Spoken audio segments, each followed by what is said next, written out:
school of thought that all there is reward and punishment, which is true, right? The only motivation we have to do anything is reward or punishment. Obviously, we can say we're doing something to help others, but there's a reward of us feeling good, right? So the feelings and the emotions are necessities to get us to do things that cause reward and punishment. Unless we had some other objective way of getting a reward and punishment or whatever, but that's hard to even think what that would be outside of us doing things that just give us a reward. So if you want to use selfish like that in that kind of definition, sure, but that doesn't mean you don't help others. It would mean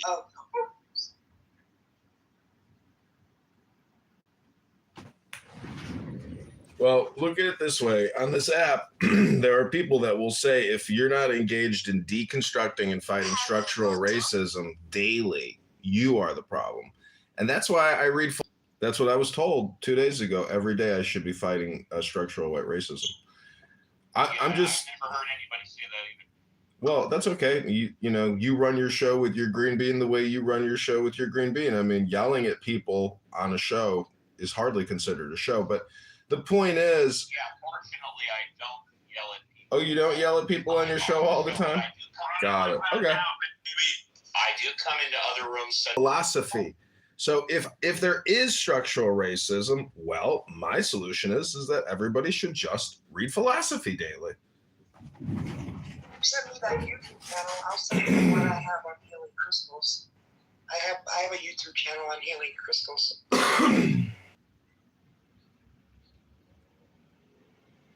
We're now using YouTube channels as basis of facts. It sounds almost like Trump saying they all say this. Well, it's all in, like in a lot of the stuff we've been saying, every day we have to do it, X, Y, and Z, or all we need to do is, or when we're being empathetic, it's like all or none kind of stuff. I think when people don't like something, they tend to do that to bolster their argument because it sounds more ridiculous if you were doing it every day. Well, it's all or nothing statement. In cognitive behavioral therapy, that's called a distortion disorder, all or nothing thinking. So, for an atheist, I think Steve does an awful lot of all or nothing. Is the one topic that always, after you finally break the sky god model, and then somebody says, what's a soul? Well, then we're kind of like back at where we started, which is let's talk about something that doesn't exist and is a concept. So it always becomes the prove to me God exists show. Yeah, I find it, what I find it fascinating that he accuses me a whole lot more than I say all or none. I don't know where he's getting that from. Well, you're Jewish, but you're an atheist. Well, what I'm saying is, how can you call What I'm saying is because I'm Jewish, you just claimed that all Jewish people do something. That, sir, is a classic example by definition of racism. Is it a category error? Everything that I've heard from people since I've stopped talking is just like a bunch of repeated bullshit. Narratives that people attach themselves to that they're viewing, they think is real and reality, and it's hilarious because it's just a bunch of word salad bullshit. Yeah, but that's part of the game. Everybody said, except for what you said, is absolute bullshit. Is that what you're saying? Well, he hasn't hit his bell of peace yet. It's just narratives that have been set forth on algorithms that people have subscribed to. And people could just see that these algorithms are steering their internal mindset about things that they see in society. Like the topics that you guys have talked about, like a lot of what I heard was just repeated shit that I hear online. That's a bunch of bullshit that gets a lot of attention. Well, let's see if you've heard this before. And sincerely, I'm asking you if you've heard the following before. There's no question in my mind that there are people today that are racist and prejudiced. No question about it. And they work within the system. But the system itself today, I'm not aware of anything in the system today that is systemically racist. Have you heard that before? Dude. Yeah, I think that's a pretty fair, analysis. Like, it seems to me like you're well aware of the history of racism and suffering that has been a result of it, and well aware that people operate within the system today. However, working to adapt the system so there's not as much systematic racism. Like, that seems like a pretty fair analysis. Thank you, dude. Not an attack, but I have yet to hear anything novel from you. Everything that you've said are in books, algorithms in books, or algorithms on the computer. Say something unique that you wouldn't find in any algorithm or on the internet. I wasn't making much noise though. What's that? Right. I'm making much noise. Alright. No. Keep it down, I will see you again. Alright, man. I don't see the problem. Hey, is that a Versace room? I'll tell you something you won't find on an algorithm or on the internet. It's my birthday today, May 23rd. Thank you. It's family day for today. I was just checking out the houses. Happy birthday, Steve. It's your birthday. It's not my birthday too, yeah. Is it? Have fun on your cruise, Steve. I did have fun, thank you. Are you going to a party?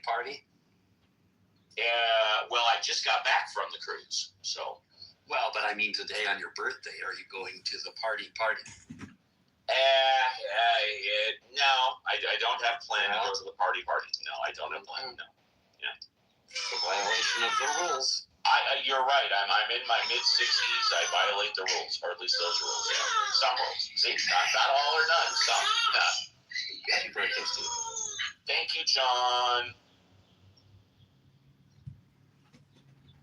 So I'm just wondering, how does an atheist in 2026 on Clubhouse respond to the question, is there a soul? Or do you have a soul? Or are you just a body living in a soul? You know, how do you grapple with eternity or providence or destiny? Do these words mean nothing to an atheist? I think we're going to ask you something hard. That one's easy. I do not believe that a soul exists. And when you ask about a soul, that's a subjective thing as well. Define the way that you're thinking of a soul.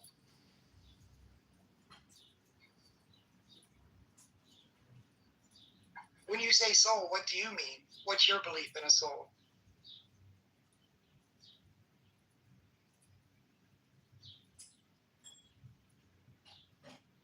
I'm expecting new shoes from Amazon today. Does that suffice? Way to go. Nice work, John. Hope they bring comfort to your soul. I do believe in souls. Yes. You should put some crystals in them before you wear them to get rid of the bad spirits. But I would like to ask John a question, and I think it's on point. If not, you all can, speak up against it. But John, I'm going to use never now because this is my life and my life only. John, I have never, ever in my entire life, all 66 years today, purchased a pair of shoes without first trying them on.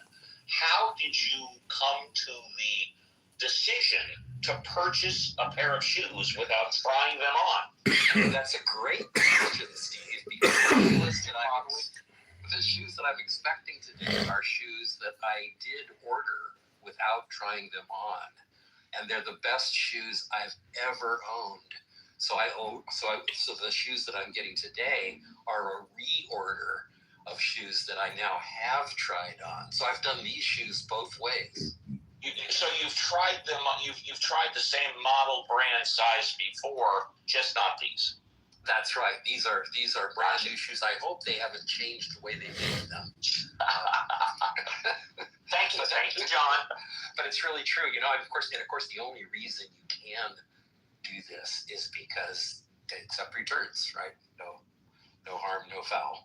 Yeah, I mean, I've done pants and I've done shirts because they have the neck measurement, they have the arm measurement, but shoes, they're like a different breed, no? No, totally. And I have really sensitive feet. I mean, it's really hard for me to find these. I mean, these are shoes from Ortho Feet, right? So they're made specifically for people with the kind of neuropathy that I have, but they are so comfortable. I'm just really happy. I'm hoping. In fact, I probably should order another, 3 or 4 pair. Well, you can buy. It's genius. Buy shoes that you've already worn, same brand, same make or whatever, and then purchase it on the internet because you're certainly going to find them less expensive there. Well, but of course, the point is you can't always do that, right? It's very amazing to me that these shoes in apparently the same style are still available. Go ahead. So I have a disappointment in the reverse of this. There was a pair of shoes I found once, the greatest pair of boots I ever owned. I kind of stumbled on them accidentally, and I have never found their equal. Even from the company that makes them, I think they discontinued it, and I'm so disappointed. I wish I'm envious of your shoe discovery. Well, I was astonished that they were still available because I expected exactly what you said. And Caleb, you know this because when it comes to boots, when you first try them on, they don't fit the same as if you've been wearing them for a couple of weeks, because then you work them in and they fit your feet for the next couple of years. But you have to wear them in for a couple of weeks, right? Yeah, that's right. That's right. I just like to remind us all of how we got to talking about shoes. Does anybody remember? It's always great how one curveball question is all it takes to shift the entire dynamic, and people will act like in reality this doesn't happen all the time. It happens clearly way more than we give it credit to. Think It's the about. butterfly effect, John. Yeah, I have issues with that Yeah, word, it really is. but yeah, it's so often you think about the one thing that you did in your day that could have changed the entire trajectory of your day. Like, it's fun to find those things. It's fun to think of them in life. I do this so often. Talk about the day that you did something that sort of changed your entire trajectory, or at least you think it changed your trajectory, right? They're usually very easy. I love the exercise I love doing is think about what made you be here right now. And like you go back and you think through it, get as much of the randomness out of it as possible and try to think, like, why are you here? And it's wild. It always feels like what I would say a lot of theists find meaning in, right? They find meaning in the particular reality that had to be now and think that because it exists, it somehow is a little bit more magical than it might be. While it's very, very cool to you, there's nothing magical about it. It had to be, Not magical, meaningful. Yeah. Right, meaningful. In other words, Kierkegaard said you live life forwards and understand it backwards, and you don't have to be a theist in order to sort of do that reflection that you're talking about. Are you a determinist? It sounds like it by the way you phrase it. Yeah. A permanist? Determinist. Well, since we have a rabbi here, Caleb, can you maybe tell these atheists what Shavuot is? I know that Caleb was a determinist. I didn't know. I'm not.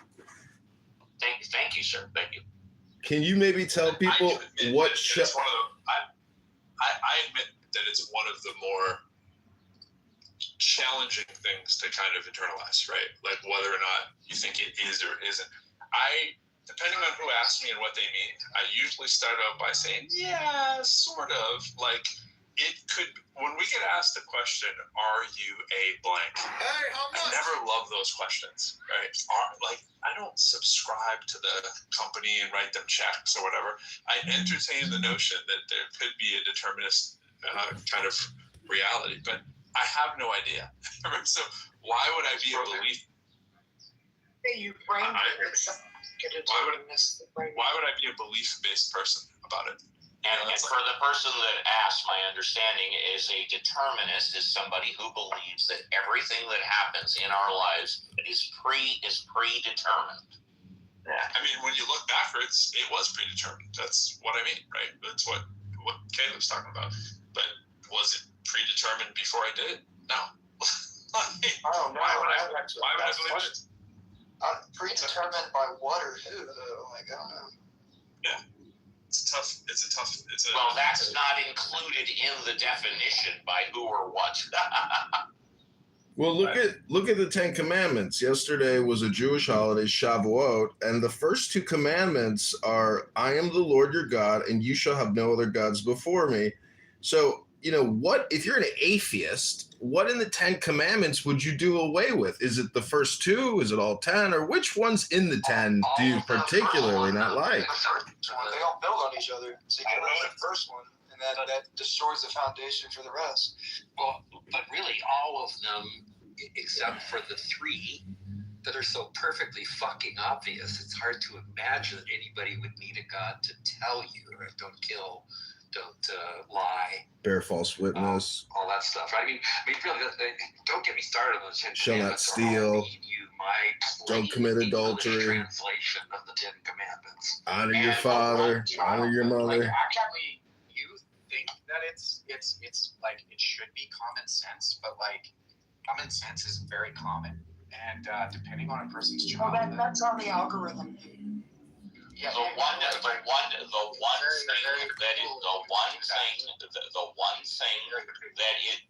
one thing that is 100%. Interrupted, so that gives Steve an invitation to interrupt as well. You know what, dude? Go ahead. I'm sorry. I apologize. I'll go after you. As we grow and experience and have our minds conditioned in this world, certain people are conditioned in a way that is not very common sense for them, even though it is for probably most, if not all, the people in this world. Can I just read my? Oh, sorry. Go ahead. Yeah, absolutely. Yes, sir. If I may, very quickly, there are 2 things, and now I will use only.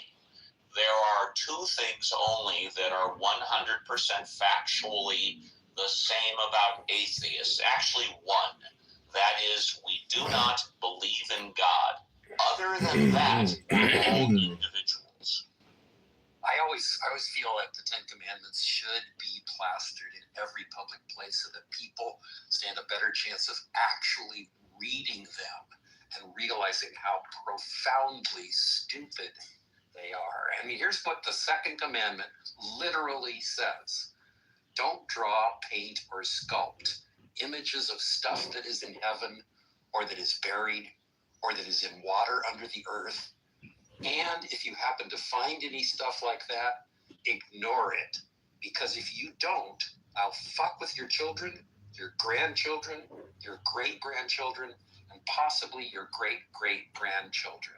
That's literally. Really? It just says you shall have no other gods before me. So that's, it's a concept. It's introducing a concept. That's hilarious. I'm just saying, you're taking it really far out there. Actually, John, Dude is right. That is not.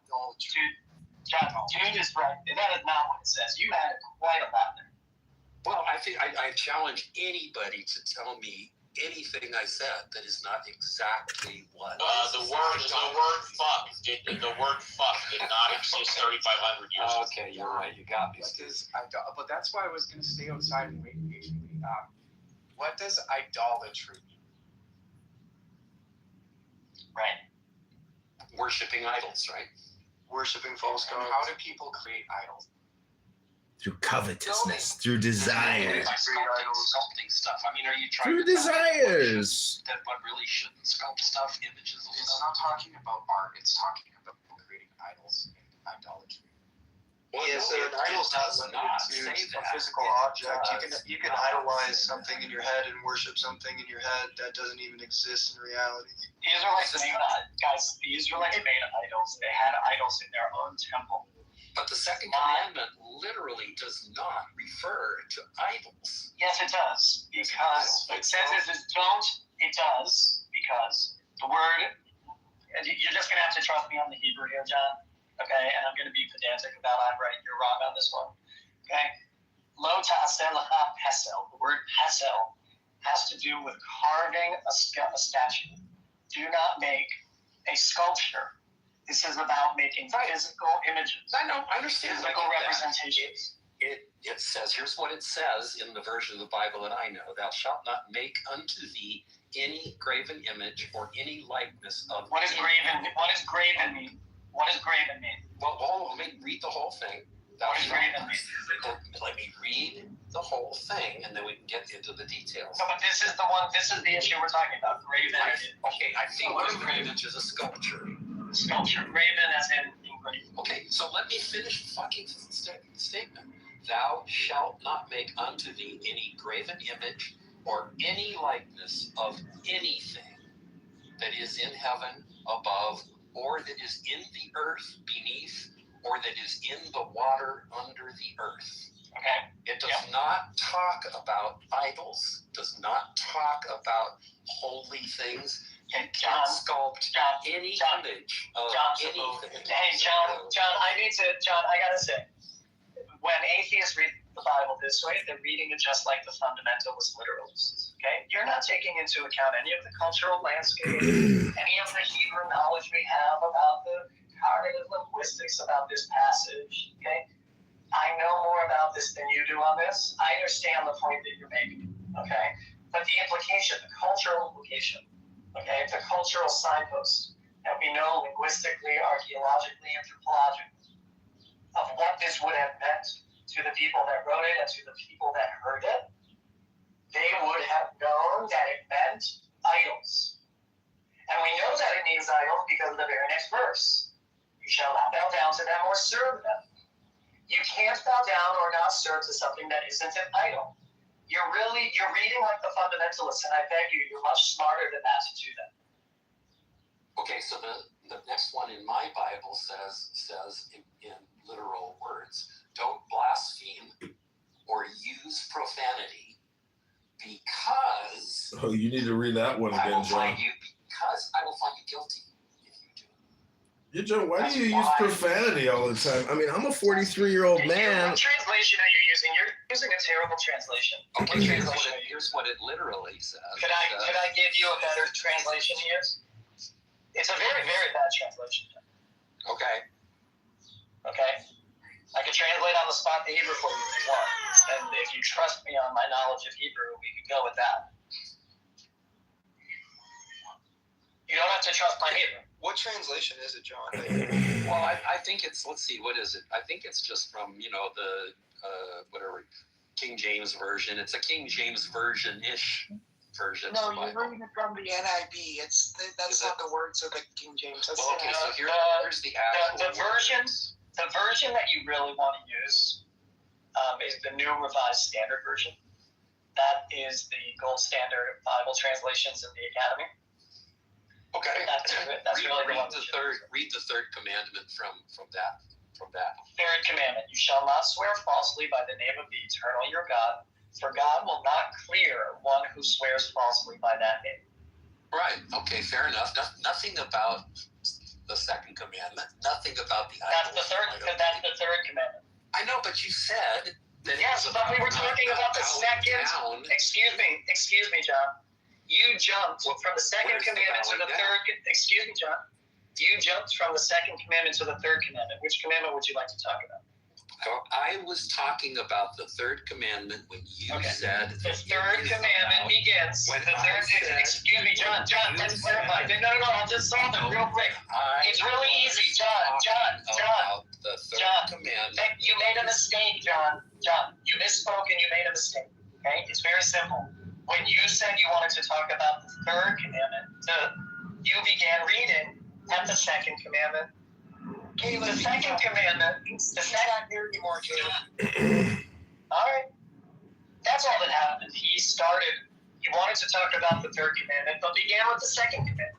Caleb, when So you're this is not, advice to atheists. Here's advice to atheists. If you want to talk Bible with the people who study the Bible the most, you better come and know your Bible.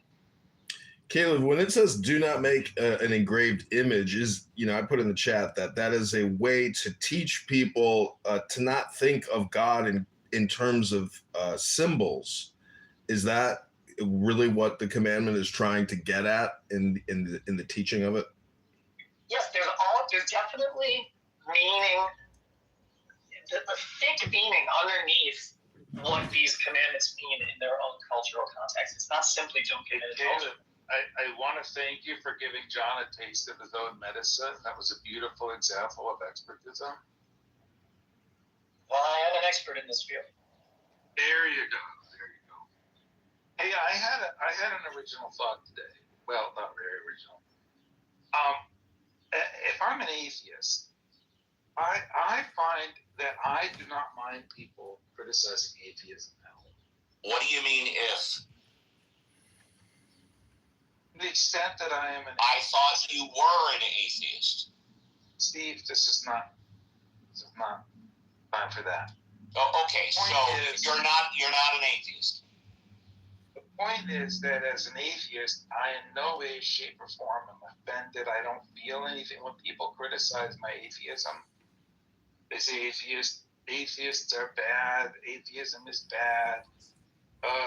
Hitler was an atheist. Like, people say all kinds of horrible things about atheism. I have never once felt even slightly irritated by the criticism of atheism. And I'm just curious, why are people sensitive when their religion is criticized? And I am not at all sensitive when my atheism is The reason is, in my humble opinion, is because when you criticize someone's religion, it's what they've believed in their entire life. It's not like they tried chocolate and they're criticizing chocolate, saying vanilla or strawberry is better. They're talking about something that they've believed in, arguably, for decades. And you can't... We're just waiting for you to finish, Steve, so we can get an answer from Caleb. Oh, well, I will defer to Caleb because what he said is true. Caleb is an expert. Oh my And by the way, for those of you that don't know, an expert is defined as someone who has comprehensive knowledge of a topic, and Caleb is an expert. He sure is. So Yeah, you went to third grade. Okay. He's a rabbi, and you, Benjamin, should understand that he should have the expertise to speak about this stuff. Oh my Actually, God. he knows that I do. But here's the offense, right? Here's what I take offense to. I don't have a problem with people critiquing. What I have a problem with is people dishonestly critiquing and saying they're doing an internal critique when they really don't know anything about what they're critiquing. They're simply positioning themselves as the inverse fundamentalist, and therefore strawmanning many different positions of the religion they're trying to critique, and therefore deny the diversity of thought within those communities, and they deny actually what are the premises, what are the actual premises that one should take into account if you're going to do a real, honest internal critique. That's where I take There the was test. some dissembling complaint and some pretending to be an insider when you're an outsider and not understanding the variation. Okay, I think that It's not about insider. It's not about pretending to be an insider. It's actually having the hubris to think you could do it. Okay, so why do I not feel any of that if people criticize atheism, misunderstand atheism, misattribute atheism to maybe Because you don't have because atheism isn't a central part of your identity. It's just something you believe or don't believe. That's different than the way that religion isn't works. religion just something you believe? No. No, religion is a way of life. It's at least for me, it's not just things that I believe. It's a practice. It's a people. It's a community. These are central parts to my identity and the way that I look at the world. If you want to tell me that your atheism is that, then I might expect you to be more passionate about it. But since you're not, then I Benjamin- would surmise that it's not really that central of an identity piece for you. Benjamin, In short, Benjamin, it's because you're attacking their identity. It's a personal attack. That's the short answer. Benjamin, Yes, and although attacking anybody's identity, nor is anybody attacking my identity. When they say there are no atheists, atheists are fake, atheists don't exist. I admire your ability to ask questions and listen to no answers. I admire that, Benjamin. Benjamin, yeah, although I've been an atheist for 25 years, it is not a central part of my life. Chris, Steve, most of us are waiting for the day when you become an atheist. We're looking forward to celebrating your conversion to atheism, but I'm afraid it's still at a moment in the future. Benjamin, Arguably, it sounds to me, maybe other people disagree, you're calling me a liar when I tell. Yes. All right, well, I'm glad I hit the nail on the head. Benjamin, Benjamin thinks I'm a liar. Only the individual can tell you what they I find it truly very believe. clear It's up to that us this whether we entire- believe them or not. We have an entire house dedicated to the notion that your claim of atheism is fake. No, you have an entire house devoted to me because if I remember correctly, and you all can correct me if I'm wrong, when you guys first opened it, you were complaining that I wasn't talking enough about God, religion, and atheism. Let me finish. Let me finish. Let me finish. Replays are on.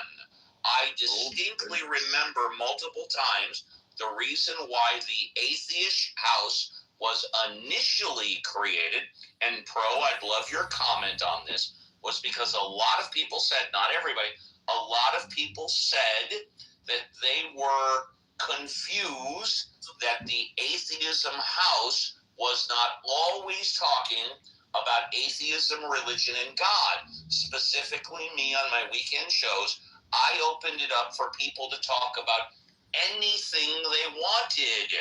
And the atheist house was at least initially opened up so people could only talk about atheism, God, and religion. And of course, that has changed since then. And if I'm wrong, I'll be the first one to admit it. I got Let me Alfonso assure you, over that as the club. person who invented the name atheist, that it's meant to imply you as an example of somebody who claims to be an atheist, but is kind of just kind of on the way, just kind of ish. Well, no, Benjamin, I'm not ish, and I'm not kind of on the way. I've been an atheist for 25 years.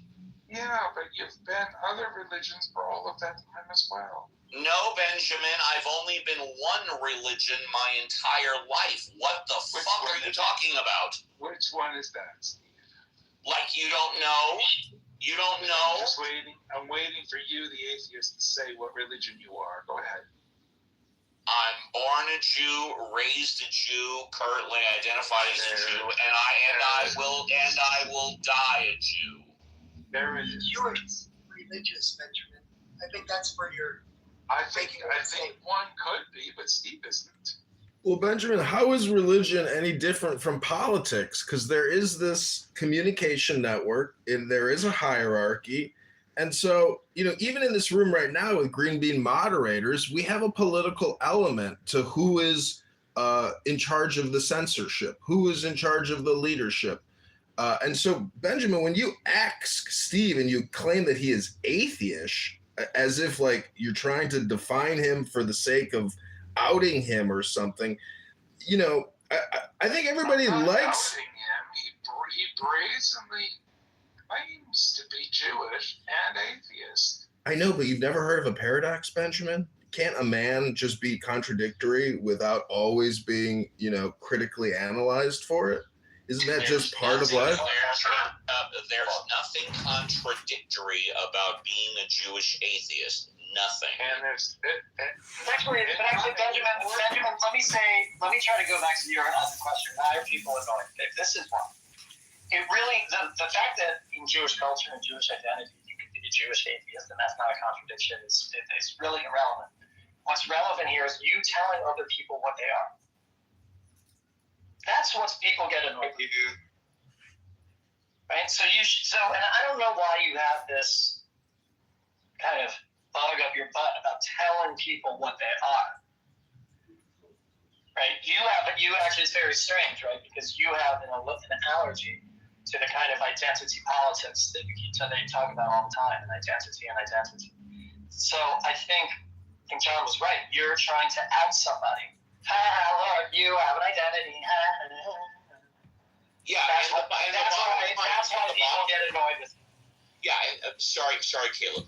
The bottom line, Benjamin, is that religion did not work I think for Steve thought you were talking. religion, Benjamin, did not work for you. Religion works for me.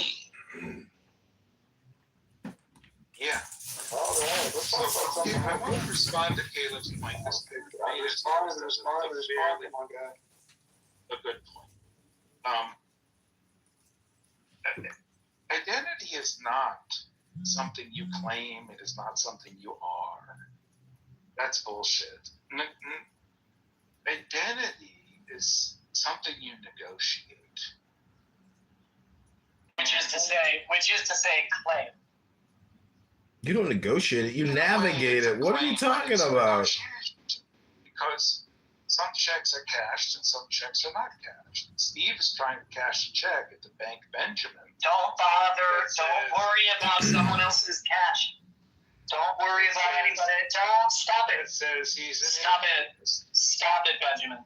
Your concern. Stop it. You don't actually care. See, the problem in what Steve is saying is when he says that there is no contradiction in being a Jewish atheist. I just went to Chabad yesterday, and if I were to ask the rabbi about what Steve said, he would say, what? No. So, Steve, you're making an all or nothing statement, which is considered a cognitive distortion disorder. How do you defend yourself being an atheist Jew and say there's no contradiction? Well, I'll tell you, because you didn't ask the rabbi, are there Jewish atheists? You didn't ask the rabbi that question.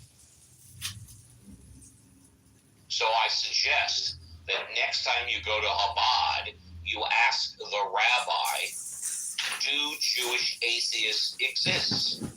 And please get back to us. Come on, Steve. I know Jewish atheists exist, and I don't need to go to ask the rabbi anything. I'm here asking you. We do exist. Of course you exist, but how do you defend? So then what's the contradiction?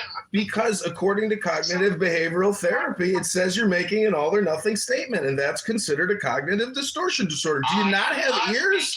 I know you don't have eyes anymore, but do you still have ears? All or nothing in the statement. Do you still have ears? I know your eyes are shutting off, but are your ears still working? Hello?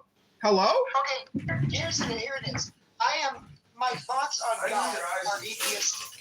It's not my identity. I'm not an atheist. I don't wear it as a badge of honor. My thoughts are atheistic on God, but it's not something it's not a label that I am an atheist. My thoughts are. So it's not even that important to me. And I think that's why religious people get offended, because they are Christians. They are, religious Jewish people, or they are Muslims. And so that's why people get offended. Getting offended. But I am not an atheist. My thoughts are atheistic on the matter. Look, I think offending people is the point, right? Like when you try to negotiate an identity claim that cannot be cashed in any way. Like if I were to say I'm a Pastafarian, I believe in his noodly appendage, the giant spaghetti monster. The purpose of all of that is to offend. In other words, I'm trying to cash. Who is it meant to offend? Who's it meant to offend? It's meant to confront and offend people because it challenges their very ability to negotiate identity. This is the fucking dumbest. I'm so sorry to flip out and be triggered right now. This is the dumbest ass thing I've ever heard. Okay, people choose identities you're so fucking cynical, right? This notion that it's about that the way that the reason that I choose an identity has something to do with anybody else except me. You know what, Caleb? It's interesting, this last dialogue within the past 60 seconds, because what I noticed about this specifically is Benjamin just admitted that when he talks to me or about me regarding my atheism and or Judaism, he's doing it to offend. His purpose is to offend. Yes, I heard that too. I think you misunderstood. Oh, I don't think I misunderstood at all. I think I got it black and white, no gray, baby. And the recording's on. That's exactly what you said, sweetheart. So, well, go check the recording then. The claim of identity is almost always to create a superlative, a superior identity, and claim it. And often, and therefore create an inferior identity and claim that other people are that thing. When I say, for example, that I'm indigenous, I'm saying there's a kind of person who is not indigenous and has no right to exist. And I am the kind of person that has the right to exist. That's the purpose of saying I'm indigenous, right? No, that's what No, it isn't. No, it isn't. Benjamin, that's what Ayn Rand says when she says she will not sacrifice herself for others, and she does not expect others to sacrifice themselves for others. You guys can argue this atheism, does God exist show. It's basically a formatted show, which is prove to me God exists. It's a comedy gong shong show. You're just a participant on the show, Benjamin. I hate to break the bad news to you, but if you're not creating something and you're just a passive guest that comes on to receive the gong, well, great. But my complaint and critique of the atheists is not that God does or does not exist, or that we can't logically disprove the non-existence of God. It's that it's really just a book club. And the atheists who claim there is no God refuse to get on stage to read a book to an audience and actually have some fun. And that, as an artist, it's just my critique, or the critic in me telling atheists that you guys can't pick up a script and run a program. You guys are basically not computer scientists for being so scientific. It's just for fun. And so that's my criticism of the atheists that refuse to use the books to have fun. That's the problem. If you want to have fun, I will debate you anytime, anywhere about the existence of God, and I will win and you will lose if you want to really have fun. But how are you going to prove to me that God exists when you're an atheist? What are you talking about? All you have to do is agree to the debate anytime, anywhere. I'll be there. Okay, I'll see you behind the kindergarten, maybe at 3 p.m., little Stevie. And basically that's saying, sorry, Steve, but I'm not going to debate you because I know I will Steve, lose. I don't see. This is why I don't think you have ears. I know you barely have eyes anymore, but I don't think you have ears. Well, you don't. You're not. Fun. Go ahead and repeat back to me what I even said. You're challenging me to a debate. We're doing it right now. The existence of God. No one here. By the way, I have ears. Do you? No one has argued in the past 30 minutes I've been here whether or not God exists. No one's argued that. So maybe it's you that need ears. Atheists say they have a lack of belief in God, not that God doesn't exist. And if you're going, What are you talking about, Yoni? It's an all or nothing statement with atheists. They say God does not exist. What are you talking about? There's not a little bit of God in that equation. There's no God in that equation. I'm an atheist. atheist says that. Well, everybody's going to say their own particular position. I mean, Yoni, you're trans. How do you view the trans ideology in terms of God belief? Might as well be calling me a Christian, sweetheart. Because to me, trans ideology is really what happens when the pawn crosses the threshold and becomes a queen, a transformation. It's in religion. Adam was essentially the first, non-binary. Adam supposedly was trans, and that's how Eve came out. Why are you moving the goalposts, bringing in trans? Because we're talking about God or not God. Homosexual man, as a homosexual man, how can you believe in God? I'm talking to you. Are you talking to me or Steve? Because Steve's part of the lifestyle, not me.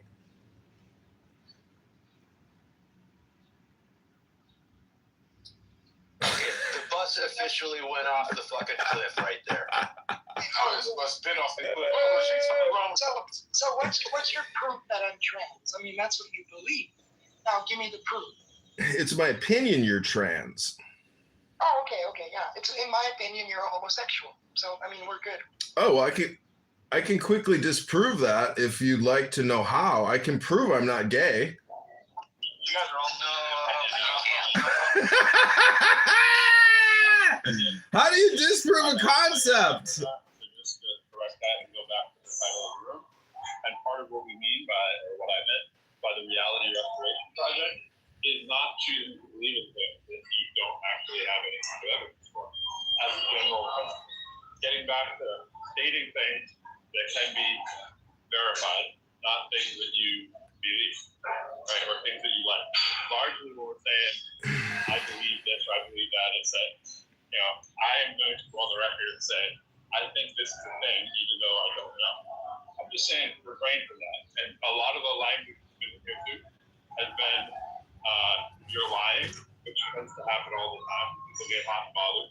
Again, if you started before it started, before we really started getting into it, you don't know if a person's lying.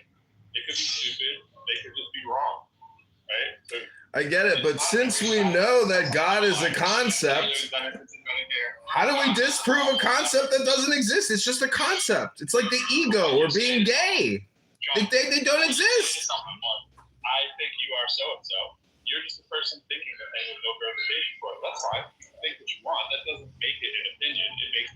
Well, I'm just saying that people on this app actually can't tell me the difference between truth and opinions or facts and opinions, and that when I say I'm gay, it's just a concept. And when you say God, it's just a concept. So if you're an atheist, how do you sit here and argue about a concept that does not exist? And it's the Prove to Me God Exists show. It's just for clowns to come up, to give their shtick, and then get donged. Hello? The concept of atheism absolutely exists because the definition is those humans that do not believe in God.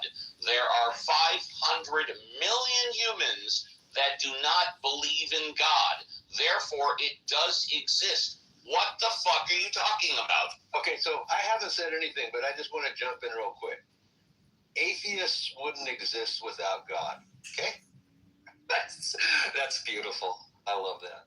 It's also true. It's also true. Let me pick No, it's not. Atheists wouldn't exist without your belief in something that you don't have evidence for.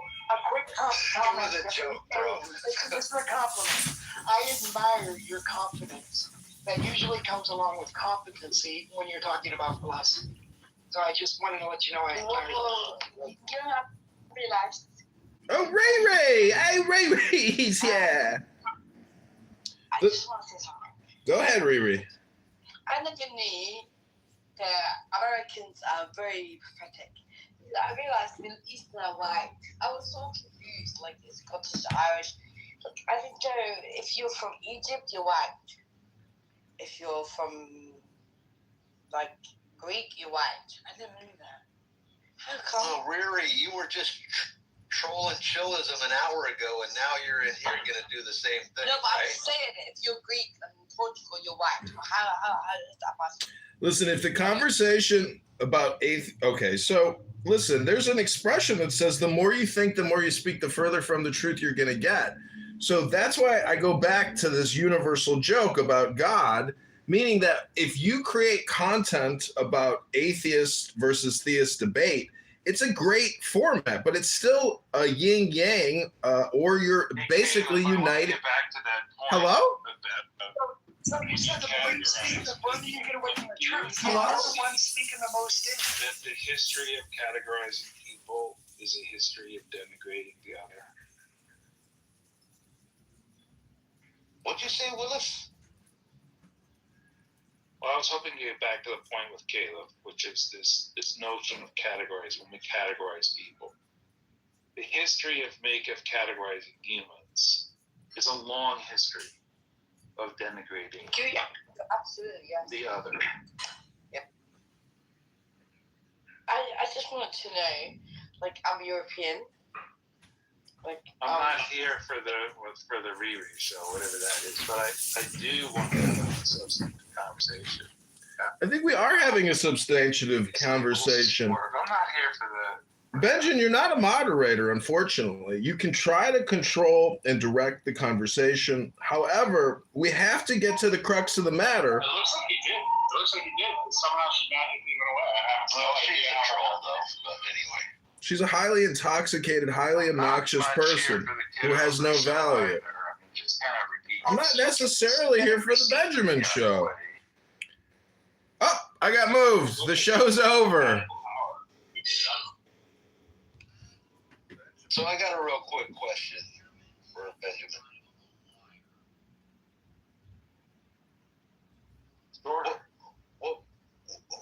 What's the end game here from this discussion? I mean, like you and Steve going back and forth, and then Yoni and I jumping in, but I'm trying to follow it, but it's like. No, what you missed is I was having a substantive conversation. Substantive. That is No, I was here for that. I was with by midwits. Okay, but it still didn't answer my question, which is, what is the point that you're trying to make through all this crossfire?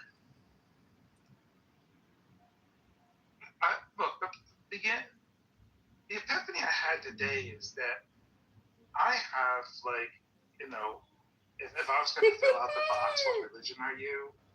It'd probably be closest to atheist, right? So I don't believe, all these other religions. Okay.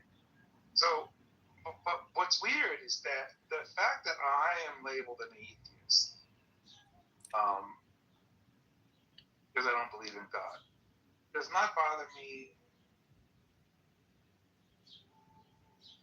More knowledge than Moses, Abraham,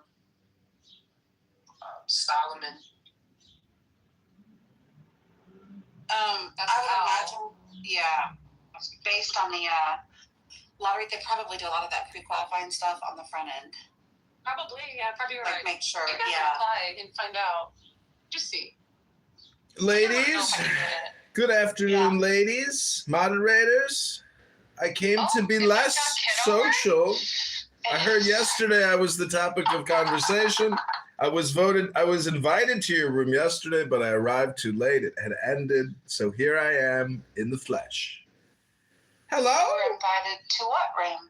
To your room yesterday. I heard I was the topic of conversation. Oh, I was offline all day yesterday, so I wouldn't know. Well, that's what you think you were. I heard you yesterday, somnambulantly day sleepwalking, talking. You don't even know you're on here anymore when you're talking. So is that gaslighting? I'm pretty sure my daughter was graduating yesterday and I had out of town baby all day. Well, maybe it was the day before. Rumors of your name being bandied about are likely exaggerated. Oh, really? You want to see the text message? On Kitover about. Somebody text messaged me out of the blue. Somebody I've never text messaged with before was like, "Hey, they're talking about you in this room. Here's the link. Please come to the room." And I saved the number. But I didn't have a room yesterday, John. I know, maybe it was the day before. But it was, within the 48-hour period. I'll be honest, Mr. Kitover, every time I hear someone mention you, it's because an anon comes in and they're like, what do you think? If you think that's John Kitover, and it literally lasts maybe 3 seconds and then we move on to the next topic. Yeah, that makes more whoever sense. sent that message to you, they're whack. And I would message them that they're whack. That's crazy as fuck. They really made you think that we were over here just dissing on you or something. No, not like you guys were writing an essay about me. I mean, what you said makes sense to me. Go ahead. Yeah. But anyways, I was That's all I was just bringing it up because, it was like an unsolicited text message from somebody I don't communicate with or, didn't even know who they were. What? Particularly because I'm probably one of few that don't like just remove you on site. Yeah, well, I was just in. Eventually, I get removed, so it's nice of you to say you don't on site remove me, but you know that within at least a 10 to 30 minute period, you're eventually going to kick me from the room. And, I never kick you from my room, John. If you're getting removed, it's not by me. well, I was just in a room for about 20 minutes talking about, in an atheist versus theist debate room, and then eventually I got kicked. So I'm just saying, I am here to be. No, I will goo you. Okay. I have definitely gooed you before. I don't kick you from the room, though. You slimed me. So, the thing is, this app actually is very political. It actually is like its own little political hierarchy communication network game with green beans and goos and stages and listening gallery. It's fun. That's the thing is it's really like a 3D simulator video game. And, because I put it all on YouTube, it adds this like layered experience for myself and maybe for some of the other people who, that's the thing is I can't even go back to my own YouTube channels and watch any of the live streams because that would be like, cloning or duplicating and just wasting time. But anyways. I'll tell you, I don't like coming in rooms with you when you're YouTubing stuff. Yeah. I think you're a goofy idiot. Thanks. You're welcome. Hey, Sam. You're welcome. But see, when you say, Are you recording us right now, John? well, when Sam says that I'm a goofy idiot, I think that's just projection. Because I don't think I'm goofy. Yeah, I don't think I'm an idiot, and I don't think I'm that goofy. I know I'm trying to be a little funny, but not like a goof. A goof is like a stupid person. Here's the thing, Kitover. I don't block your accounts. I used to, but I reached a point of if you can't beat them, join them. I don't think you're an idiot. I don't kick you from this room. So if you're getting kicked from this room, it's not. I'm not getting kicked from this room. And all I'm trying to say, in your room is that I really have nothing to say other than I just came in here to tell you that I got this amazing text message from some random person saying, hey, here's a link to Get Snatched. Oh. They're talking about you. Please join the room. You want it? Who sent it to you? Somebody text messaged me. They didn't tell me their name. But I saved the number, and that's that. Anyways, it's not like Back channel me that number. Back channel me that number real quick. Thank you. Well, what's important is what you said, is that nothing was really interesting. Like, if you guys are ripping on me and roasting me, I just want to hear it because it's fun. I love. No problem roasting on you in person. Yeah, I love getting roasted. Yeah.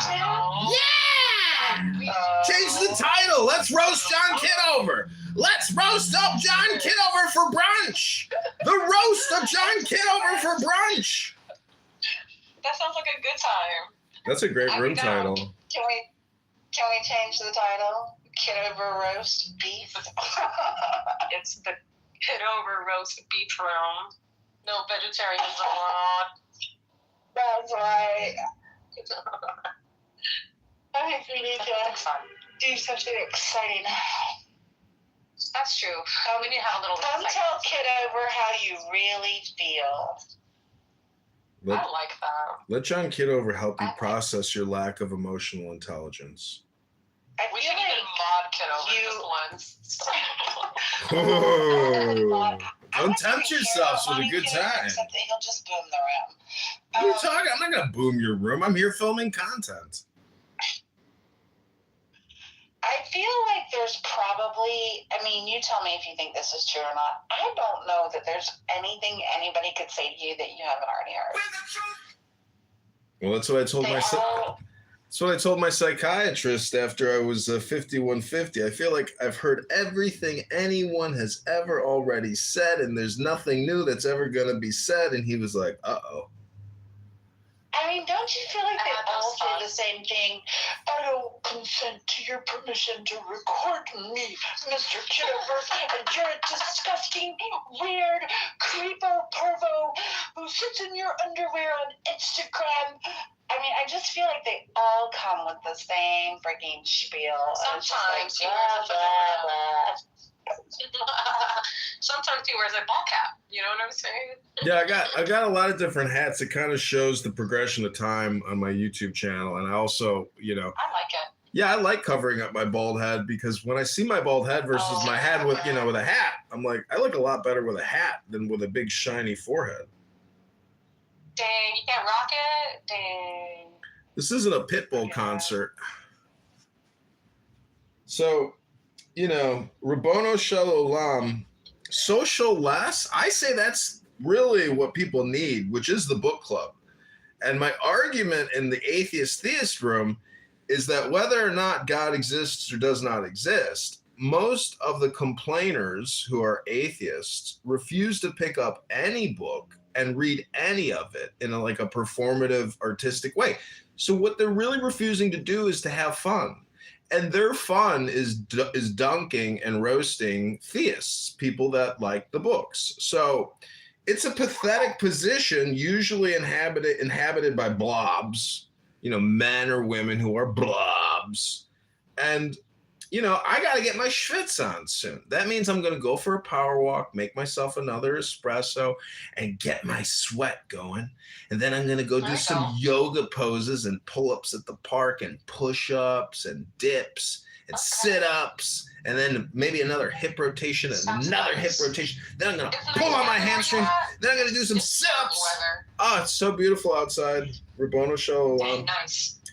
If anyone doesn't think God exists, how do you explain a summer day when the bees and the birds, and how do you actually explain the happening of the world? I don't know.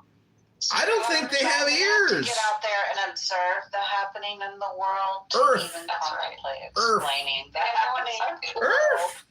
That's right. The secret is in the ears. Can't wear your skippies. I'm going to put a Speedo on and go jogging in a Speedo. Someone call the police. There's a white man in a Speedo jogging at the park. A white man with You're a white skippies. Oh, my God. Monica, I mean, I love you, Monica. I think you're a sweet person and you're funny and you got a great laugh. And I think you add a lot of value and personality and character to this app.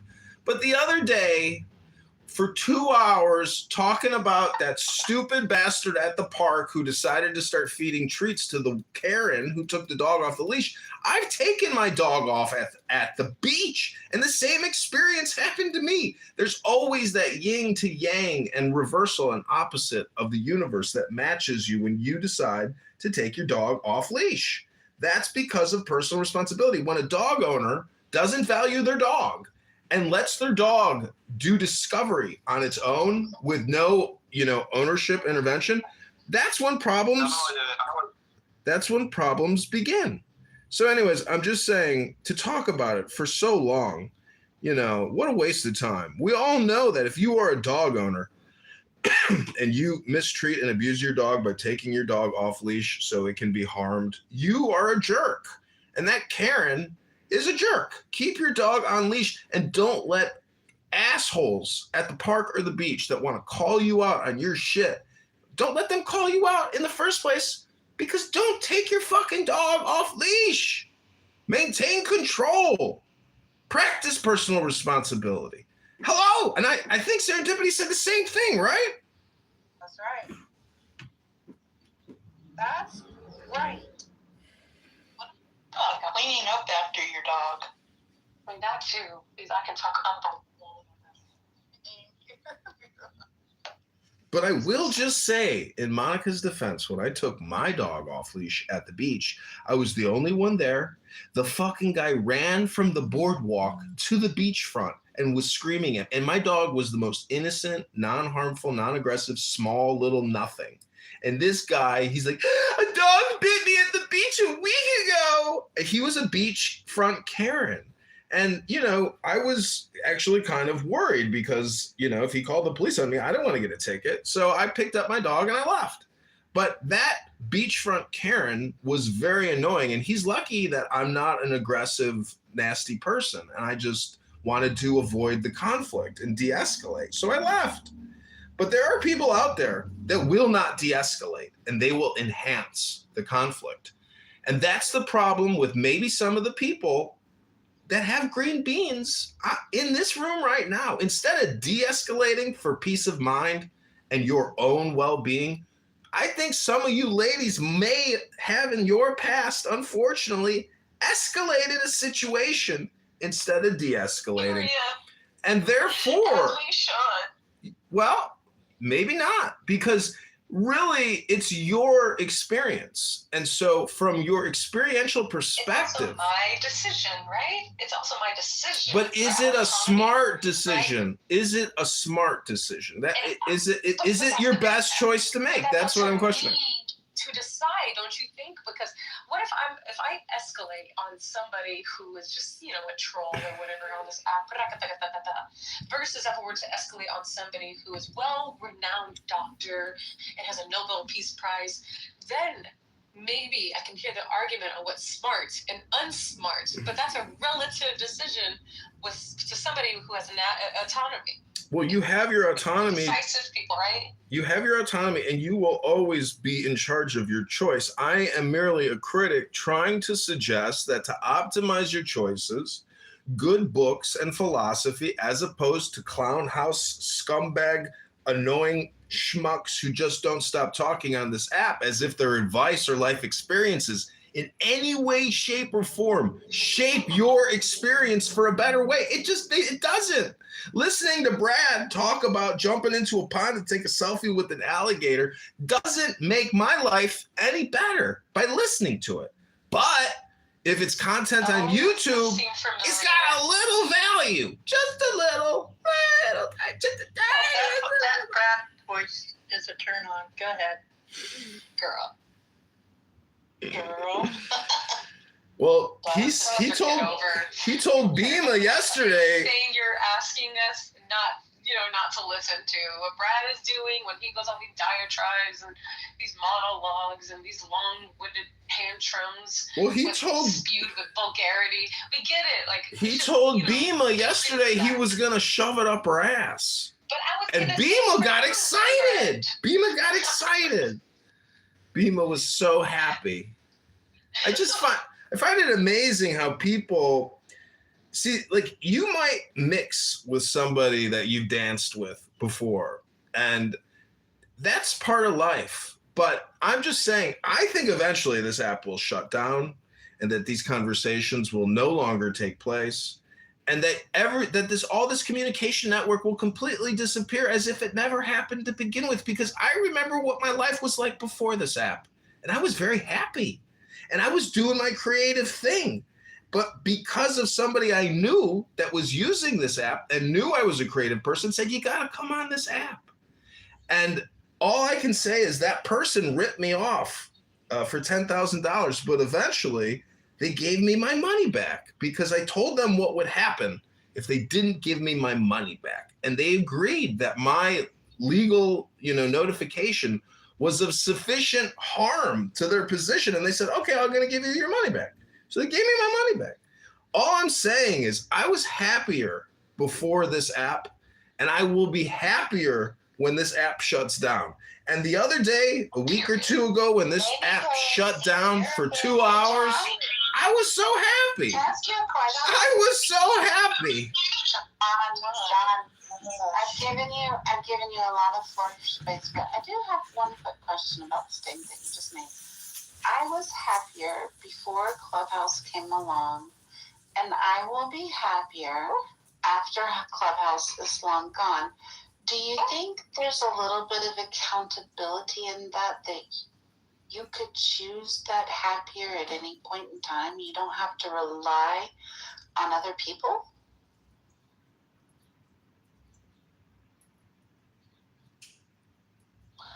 Okay. Just wondered. Hi, Francie. Good morning. How are you?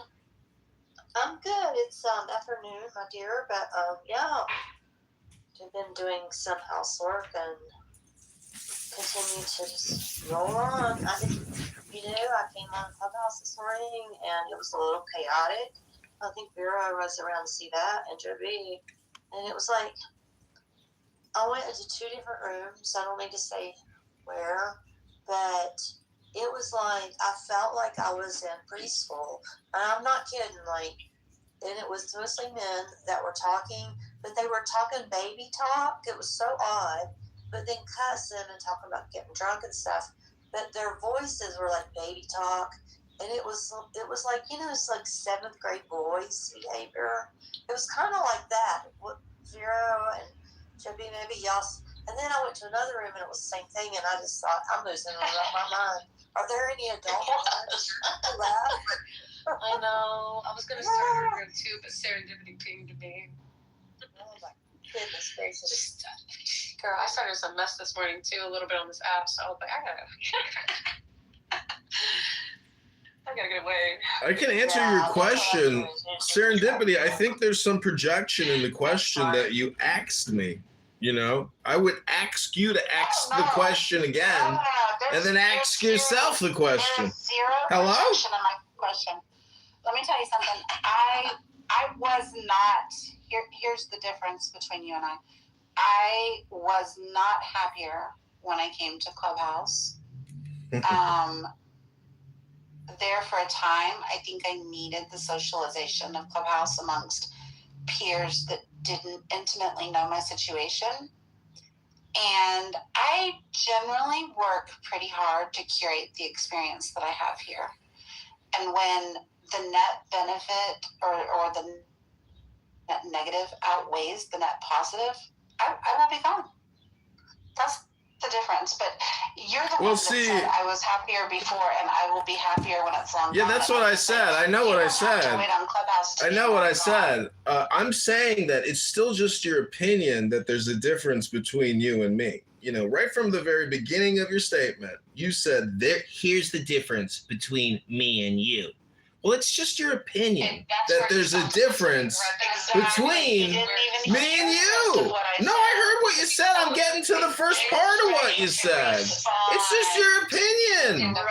It's just your opinion. And, you know, you can't even tell me the difference between an opinion and a fact. Go ahead. I'll wait. Let me hear your opinion on what the difference is between what an opinion is and what a fact is. We don't have to. I already said it, and it was an opinion versus. Well, you can't do it because it's a trick question, and maybe you're too smart to not answer a trick question because there are no facts, ladies and gentlemen. There's just these things called opinions. Hello? And opinions are like assholes. We all have one. Exactly. I think he intentionally talks to see which moderators will tolerate him the longest. Well, I told you when I first got here that eventually I would be kicked. He keeps the tally. I told you what was going to happen before it happened. I unblocked Alistair, but this one's blocked mine. I don't. Listen, Anonymous. Honestly, I don't even generally mind John. Listen, if there's an anon. Under my skin, like he does a lot of people. Put a sock in it once in a while, so that. Yeah, he just talks a lot sometimes. It's like, I just want Francie to speak. Hey, John, put a sock in it for a minute. I know. I just wanted to say one last thing. That if there is an anon, if there's an anon in your room and you don't know who it is, there's a good chance it's me. But if you want to confirm it's me, all you have to do is go to YouTube and type in John Kitover, click on any live to confirm whether or not that anon is me. Yeah, we know. Oh, okay. Well, we know. Thanks, Boo. Appreciate you. Hello. good job.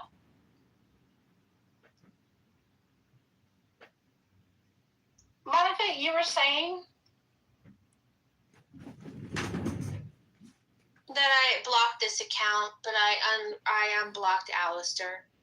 Oh. But when I find you streaming rooms that are not on replay, you'll always get removed by me with a swiftness that will make your little PTR spin. There you go.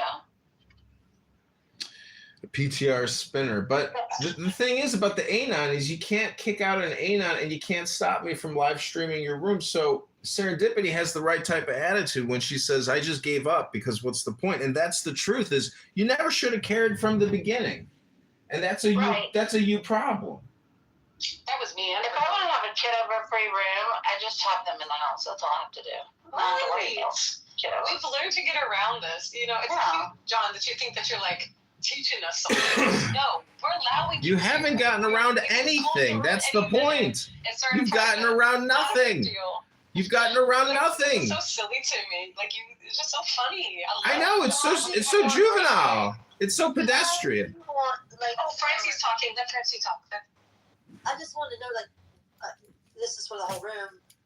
Why do you want to be in a space where no one wants you?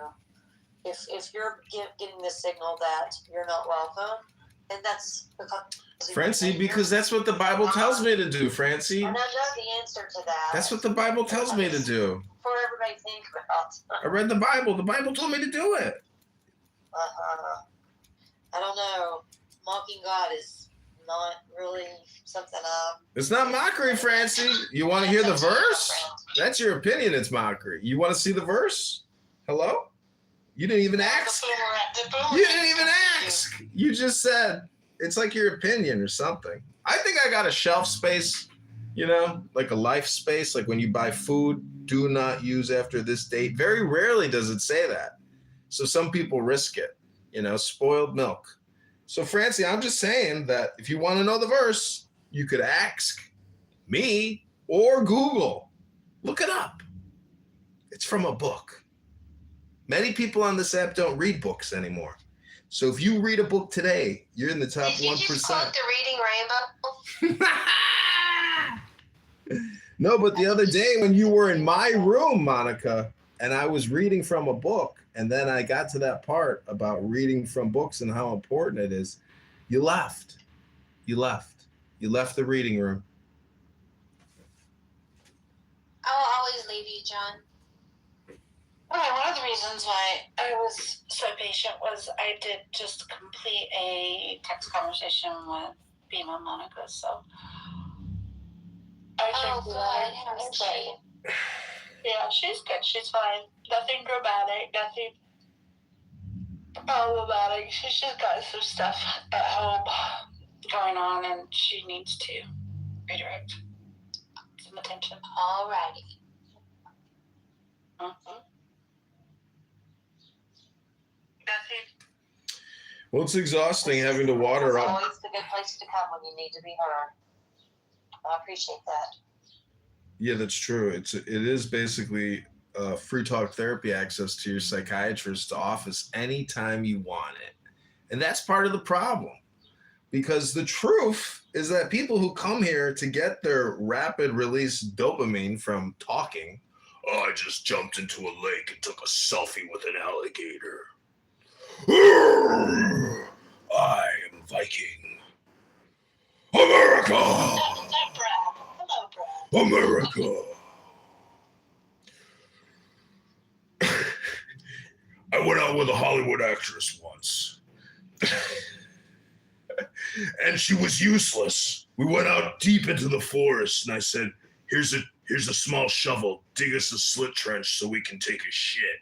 She was completely ineffective in digging a slit trench. These girls, even though they like to be action characters on the big screen, in the real world, deep in the forest, they're useless. Useless. So I gave up on Hollywood actresses.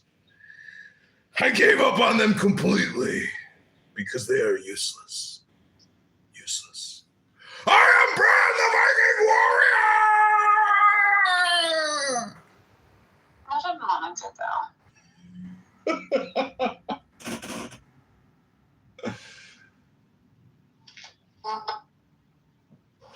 Ellen, Hi, Francie.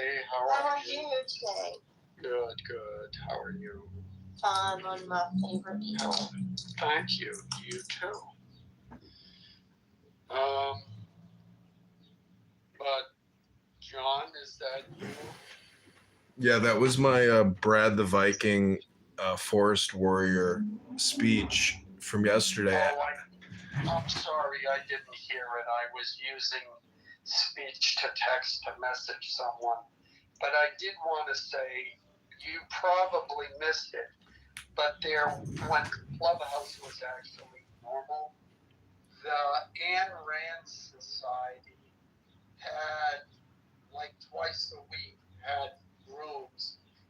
which they discussed various topics related to Ayn Rand and related to politics of the day. I think you would have found that interesting. Well, see, there's two. Ayn Rand. Yeah, Ayn. It's Ayn there's. Rand and sorry. See, Alan, I'm in a book club. This beautiful brunette, Alan, got in my face last night and just wouldn't leave me alone. I was so happy. She was so cute. And as she was pushing her beautiful face closer to my face, she said, "Do you have any advice for me?" And I said, "Yeah." I was like, personal development never stops. Start a book club and read books. Read them out loud and always be engaged with books your whole life starting now. She was like, "Oh, I love that for me." And then her friend cock blocked me and dragged her away. And I said, "Goodbye, beautiful. Bye." Yeah, it's always the jealous friends who ruin things. That's happened to me more than once. So that's life. That's life. Yeah, it may surprise people to know that I'm trying to think how to put this. A lot of reading the classics informs a lot of what's happening today, and one realizes, well, gee whiz, nothing's new today. So you read a book like The Bostonians, and you see a very detailed description of what the feminists did at that time, and you see that, well, gee, there's nothing new. They're not doing anything new today.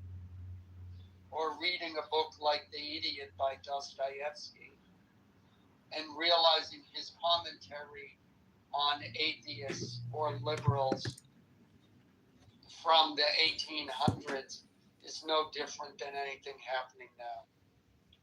You're so right about that. And it makes me think of this stack of ladders. Our friend Sig is really into like old. I got kicked from the room.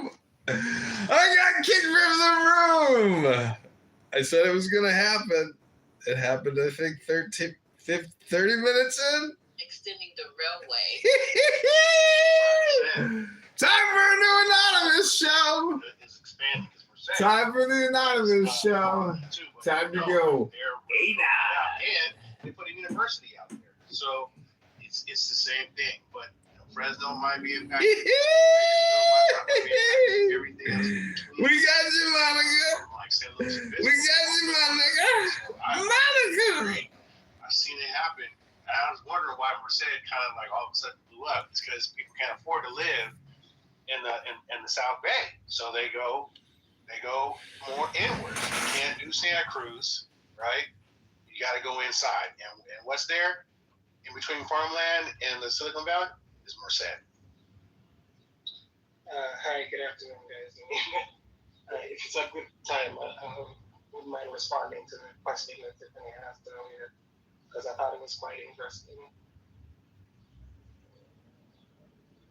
Yeah, I mean, I'm seeing in the chat, but the point is, Brian, like I said, like, it was just to show, like, we're having this conversation about, these advances, quote unquote, but, because this company filed bankruptcy, then it's $550 million.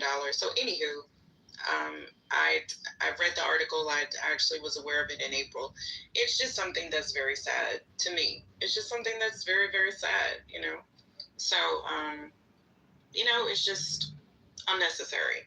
And it especially when we're talking about, we have, food pantries that need things. I'm like, how come, like you said, Misa, like, how come, I guess there were no more employees to, like harvest the fruit, but that, I don't know. And maybe I don't know enough about it, but I'm just like, yeah, that's terrible, Lefa. Like, Yes, I know they file bankruptcy, but we say corporations that file bankruptcy all the time. But yeah, that is just 50,000 tons of peaches. That just seems like such an incredible waste to me. Like, we're talking about robots, but we can't say the damn peaches. I would get the peaches if I was in California. I'll let it go, y'all. They should hand the peaches out. This is what I'm not understanding. They might not be able to give every fucking peach out. I don't know what stage of decomposition they're in. I don't know what is going on. But the fresh produce like that, why not just hand it out? There are restaurants who probably come pick it up, bakeries who come pick it up. You said pantries who get, I don't know. So I'm sure that people have been reaching out to them after they heard that they got all these peaches, that they can send this stuff out across the state. They send peaches and fruit all up across the states anyway. Why can't you? I'm sure there are groups who have volunteered to come get the peaches, because this farm guy had his in Southern California, this guy who owned a horse ranch. His ranch is in the middle of a fire. I read there's a fire up there now. Maybe by y'all have to tell me what the name of that city is. I guess Ventura County, somewhere Simi Valley. I'm not sure. So guess what happened? He got on social media because he didn't have any more hay, and those people, the horse people, I guess is a small community. He's getting hay from all over the country, and the people who own the ranches are sending these 18-wheelers with hay all from all around the country. He's filmed it to donate to him. Excuse me, I'm sorry. So there seems to be a will, maybe no will, but a way. I don't know. I really don't, but that sounds like a waste, and it sounds like they're doing it on purpose. I could be wrong. Let's investigate more. So something you could do, and I encourage everybody just for your own personal edification to know what your somewhat local economy is experiencing. Just Google what are the mass layoffs in your state for this year or last year, and it will show you all of these different organizations and explain why. So I know that sometimes people will say like, oh, well, I can't relate to these fruit farms that are having X, Y, and Z. But if you look, like in Tennessee, people don't know, we've had major plant closures for Bridgestone, General Motors, a significant number of the companies that are involved in like lumber manufacturing, all those things. It's not just isolated to like, oh, we don't have migrant workers to work these fields. It is all of these jobs in the labor force that we were promised would come back to the U.S. and be amazing. And a lot of them are around, the EV demand keeps changing. Just general, like people just aren't buying some of the things they used to buy. And so I just encourage everybody to take a minute, look those things up, see what how the layoffs are looking in your area, to kind of understand what, not necessarily if your industry is in danger, but what you could probably anticipate as like the next industry to be impacted. But like, I'm so glad you came up, because I do want to hear, I'm not trying to say that no jobs will be gone, but I want to better understand the concerns, so I can, ask my friends in other spaces, like, what are you doing as far as AI or technology, and how is that impacting how you are going about your staff? But I appreciate it, Tiffany. I didn't want to come across the wrong way in the chat. It's chat. So I wasn't stating that you are delusional, of course. I was just stating that there's a lot of people who believe that there won't be displacement or actual loss in staff and positions and capabilities as a result of AI. But I think what I liked particularly about your submission is that you spoke to alternate ways in which the key word is deployment can actually happen. So as you're probably familiar, ChatGPT, OpenAI just launched their deployment agency. And the reason for that is the issue that a lot of corporations did not understand the value of AI and how it can actually be used within the organization. So, of course, a lot of people would assume that, replacing jobs is the necessary conclusion. But like you stated earlier, there's upskilling, there's ways that we can actually improve the capabilities of individuals within the workforce without removing the jobs. So when you ask the question, I mean, particularly which jobs I think will be displaced, the question comes down to the organization and where they think the bottlenecks are. So, I mean, actually, recently, and I mean, I'll share this because it's not that important. I actually applied for a position with Anthropic. I didn't get it, but I had an interview. And the question was related to my industry that I was in previously, which was insurance, as to what deployment would actually look like. So, I mean, the questions you'd ask, of course, is what is the bottlenecks? What are the expenses? What are the pains that these corporations are actually having? So within insurance, a lot of it had to do with the fact that, like you said, for your positions, I mean, a lot of people don't find insurance sexy. So there wasn't a lot of new staff coming into insurance. And in terms of cost, a lot of people are not aware, but I mean, commissions is actually the largest cost center for insurance companies. So they were interested in ways they could actually reduce that, whether in deals or automation or processes that would actually be easier for them to access the market without agents necessary. So of course, agents would lose their job in that sense, but it would just mean less commission. So to answer your question, I mean, I try to be as high level as possible because I literally believe, like you said, that the way that the technology is deployed is actually very agnostic. So it's going to depend on the organization. It's going to depend on the cost centers. It's going to depend on, like you said, I mean, whether they believe that, you know, the liability.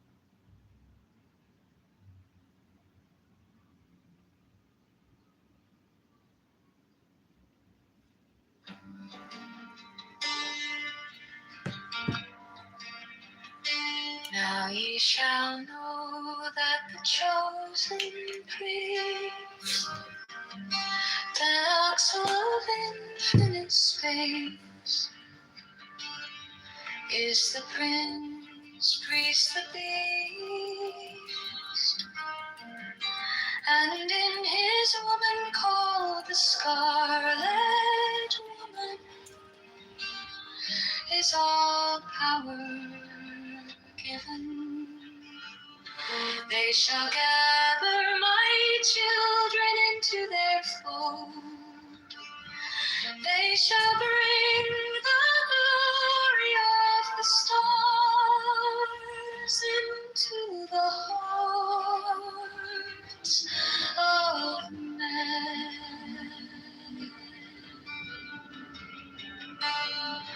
16, for he is ever a sun and she a moon. But to him is the winged secret flame, and to her the stooping starlight. But we are not so chosen. 18 burn upon their brows, O splendorous serpent. 19, O azure-lidded woman, bend upon them.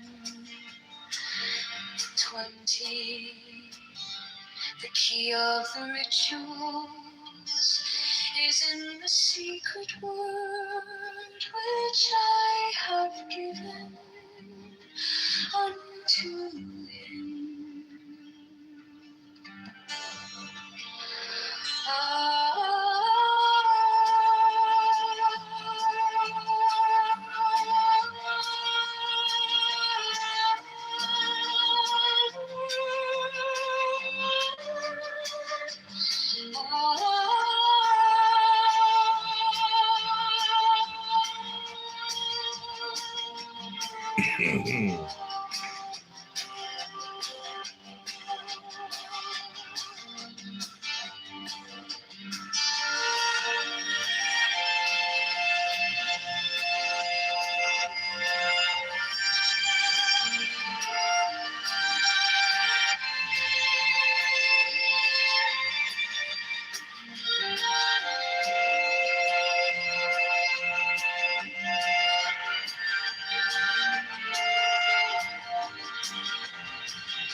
Now ye shall know that the chosen priest, I saw of infinite space.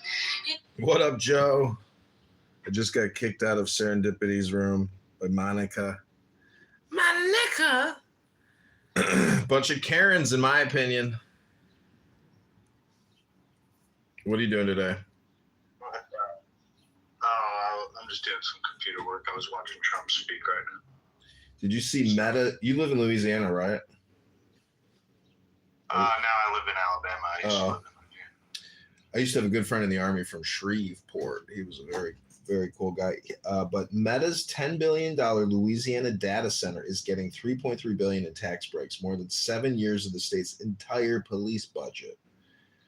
But anyways, what is Trump doing? Is he in the Rose Garden or something? No, he's in the where the press secretary speaks. Oh, really? He's talking about the war with Iran. Shit. Yeah, it's live right now. He's been talking for a while. If you were locked, Let me pull it up. I think they're about to ramp it up again. Yeah. Ivan Ranklin just said, now that Thomas Massey is gone. He got attacked. And it had the reverse effect. The neighbors came onto our side and started attacking them, and actually quite successfully. If you look at Saudi Arabia, you look at UAE, Qatar, and others. But they were strong and they were smart, but they got attacked. Nobody, when I first heard it, I said, no, somebody made a mistake. There was no mistake. UAE had over 1,000 missiles shot at it, knocked them almost all down. On the very first day I came down the escalator in 2015, I said, quote, I will stop Iran from getting nuclear weapons. And all I'm doing is keeping my promise. Think of that. That was in 2015. I said it. It was a threat then and a much bigger threat now, but no longer a threat, not for a long time anyway. We want to keep it that way. As we continue Operation Epic Fury, we're also focused on keeping energy and oil flowing to the world. And I will not allow a terrorist regime to hold the world hostage and attempt to stop the globe's oil supply. And if Iran does anything to do that, they'll get hit at a much, much harder level. I will take out those targets that were easy and that I mentioned just before. We'll take them out so quickly, they'll never be able to recover, ever. If they want to play that game, they better not play that game. In the long run, oil supplies will be dramatically more secure without the threat of Iranian ships, drones, missiles, nuclear menace, or anything. So the Strait of Hormuz is going to remain safe. We have a lot of Navy ships there. We have the best equipment in the world, inspecting for mines. Again, most of their ships are down at the bottom of the sea, but we will hit them so hard that it will not be possible for them or anybody else helping them to ever recover that section of the world if they do anything. In recent years, the regime and its terror proxies have launched attacks on hundreds of commercial vessels. We're putting an end to all of this threat once and for all, and the result will be lower oil prices, oil and gas prices for American families. We've done that. We've done it. We brought it very low. This was just an excursion into something that had to be done. We're getting very close to finishing that too. In the meantime, during this brief disruption, the United States is offering political risk insurance to any tankers operating in the Gulf. So we're putting up risk insurance. We'll perhaps go alongside of them for protection. We don't think it'll be necessary if it is. And if they do anything, the price will be incalculable. It will be so great that they will have wished they never did it, because you have to keep the straits flowing. With all of that, it affects other countries much more than it does the United States. It doesn't really affect us. We have so much oil. We have tremendous oil and gas, much more than we need. We have Venezuela now as our new partner, great partner. They've worked out so wonderful. We're working with the administration, the president, and it's a massive source of oil, gas, everything. But we're in a very good position.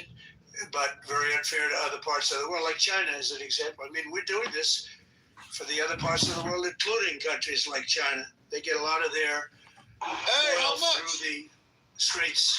So we're doing this. We have a very good relationship with President Xi in China. I'm going there in a short period of time, and we're protecting the world from what these lunatics are trying to do, and very successfully, I might add. We're also waiving certain oil-related sanctions to reduce prices. So we have sanctions on some things. We're going to take those sanctions off until this straightens out. Then who knows, maybe we won't have to put them on. There'll be so much peace. But when the time comes, the U.S. Navy and its partners will escort tankers through the strait if needed. I hope it's not going to be needed, but if it's needed, we'll escort them right through. And we have the greatest mine-sweeping ability. We have the greatest ships, and all of them. We know exactly where they're placed. We'll get them out of there very fast, but we hope we don't have any of that. And again, if they do that, if they play that game, we're going to hit them at a level that they have not seen before. So we're winning very decisively. We're way ahead of schedule. Our military is the greatest in the world, with the greatest equipment and the greatest people in the world. Nobody's ever seen anything like it. Iran's a very powerful country. They were going to take over the Middle East. If we did not hit them, they were going to take over the Middle East. They had thousands and thousands since their last hit. They had thousands and thousands of missiles and everything else. Most are now destroyed. But they were going to take over the Middle East. Those weapons were aimed at Middle Eastern countries that had nothing to do with this. They were going to take over the Middle East, and they were going to try and destroy Israel. So we stopped it with good timing, and we're very proud to be involved in this, and it's going to be ended soon. And if it starts up again, they'll be hit even harder. Thank you very much for being here. Go ahead. Any questions? Thank you. Thank you so much. Do you approve of Iran's new supreme leader? And secondly, can you tell us more about your call with Russian President Vladimir Putin today? Yes. What did you discuss? Yes, I had a very good call with President Putin. We had a lot of people on the line from our side, from his side. We were talking about Ukraine, which is just a never-ending fight. And look, there's tremendous hatred between President Putin and President Zelensky. They can't seem to get it together. But I think it was a positive call on that subject. And we obviously talked then about the Middle East. And he wants to be helpful. I said, you could be more helpful by getting the Ukraine-Russia war over with. That would be more helpful. But we had a very good talk. And he wants to be very constructive. Yeah, please. Yeah, please. Thank you, Mr. President. On Iran, you called it an excursion. You said it would be over soon. Are you thinking this week it will be over? No, You're talking soon. about days? I think soon. Okay, and with respect very soon. Look, everything they have is gone, including their leadership. In fact, there are two levels of leadership, and even actually, as it turns out, more than that. But two levels of leadership are gone.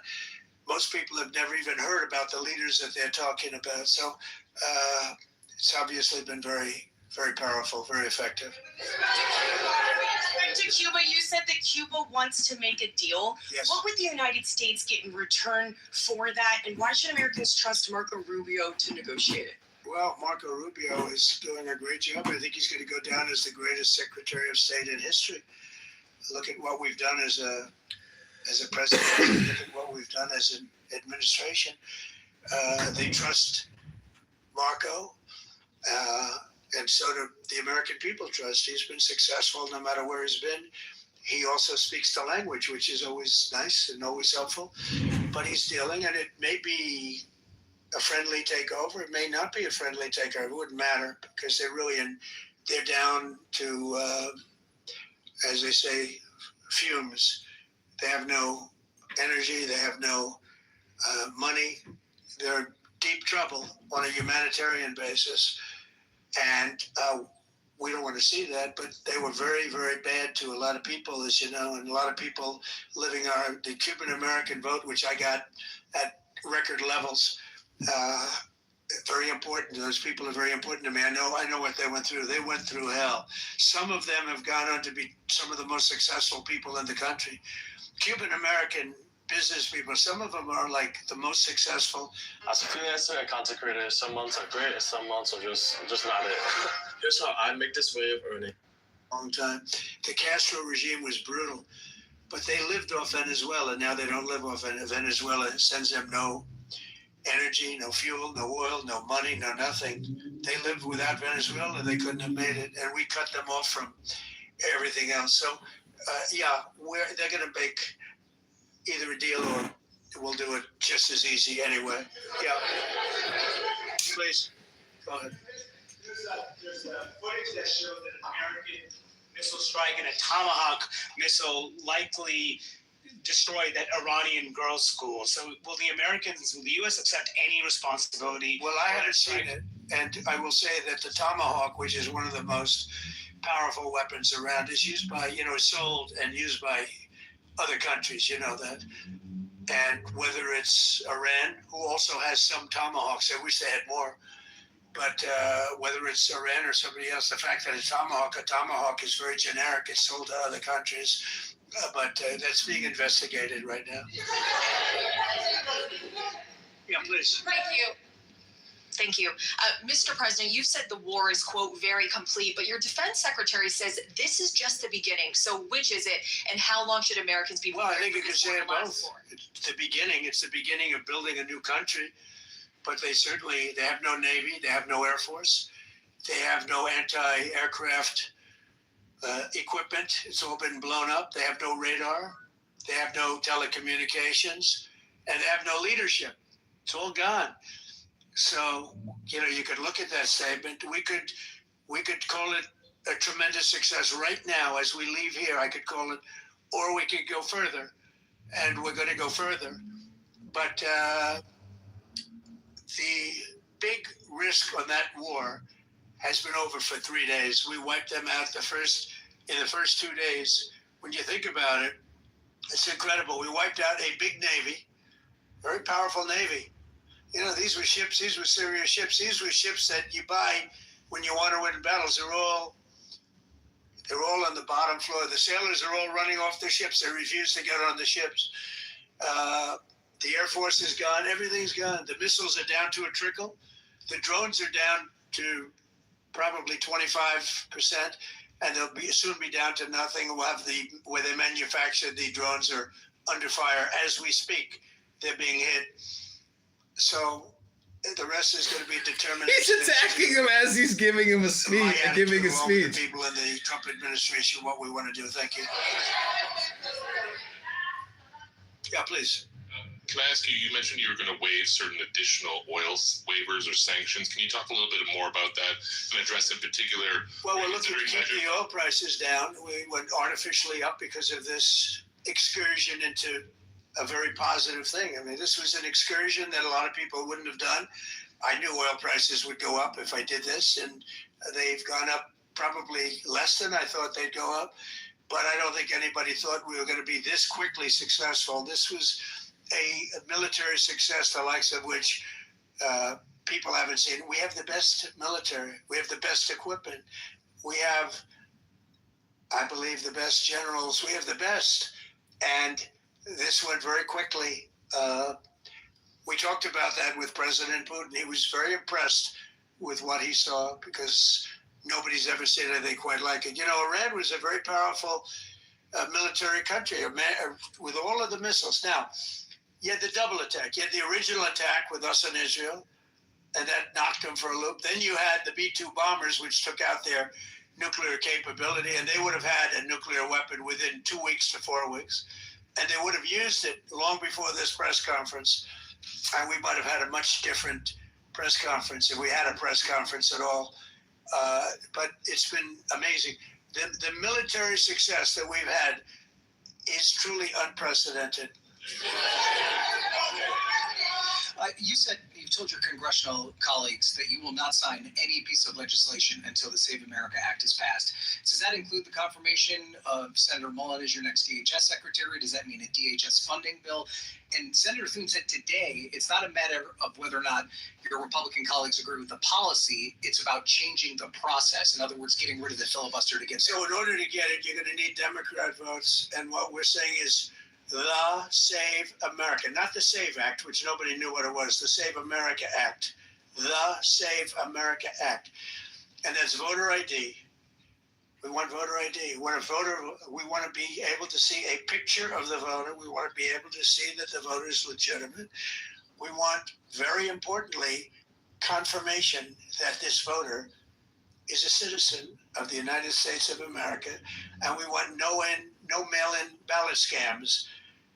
So we have exceptions for the military, for sick, for disabled, and for people that are away, business trips or whatever.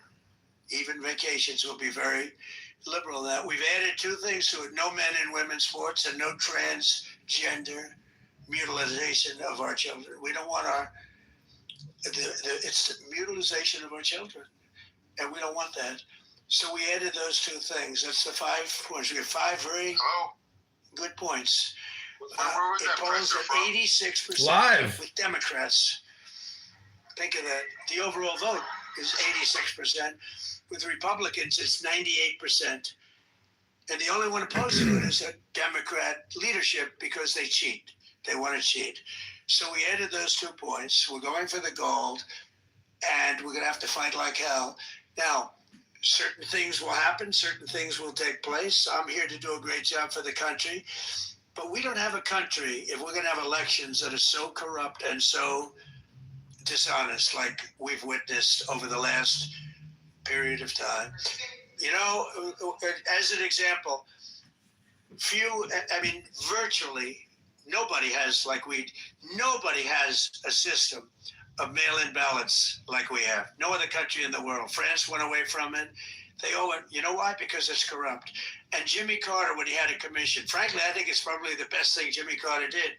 He said, you can't have mail-in voting because it's inherently dishonest. And it's turned out to be totally dishonest, so we're going to fight for it. Yeah. Has Iran activated any sleeper cells inside the U.S.? There's reports that they have pressed that trigger button to activate those cells, at least abroad. Well, they've been trying for a long time. We've been very much on top of it. One of the things we have to do is get the Democrats to stop the Democrat shutdown, because, as you know, the apparatus that looks into that, Schumer and the Democrats have shut it down, which tells you they probably hate our country a lot. But the Democrats have to open that up. But we've got very, very good intelligence into that. We know a lot of different things that have happened that have been very bad. A lot of them came in during the Biden open border period, but we have them under, we've got them, we're watching every single one of them. Yeah, we know a lot about them. The biggest problem we have is the Democrat shutdown. We know a lot about them, but the shutdown doesn't allow us to do what we have to do. Leader, do you have to take him out? Does he have a target on his back? You mean the new supreme leader?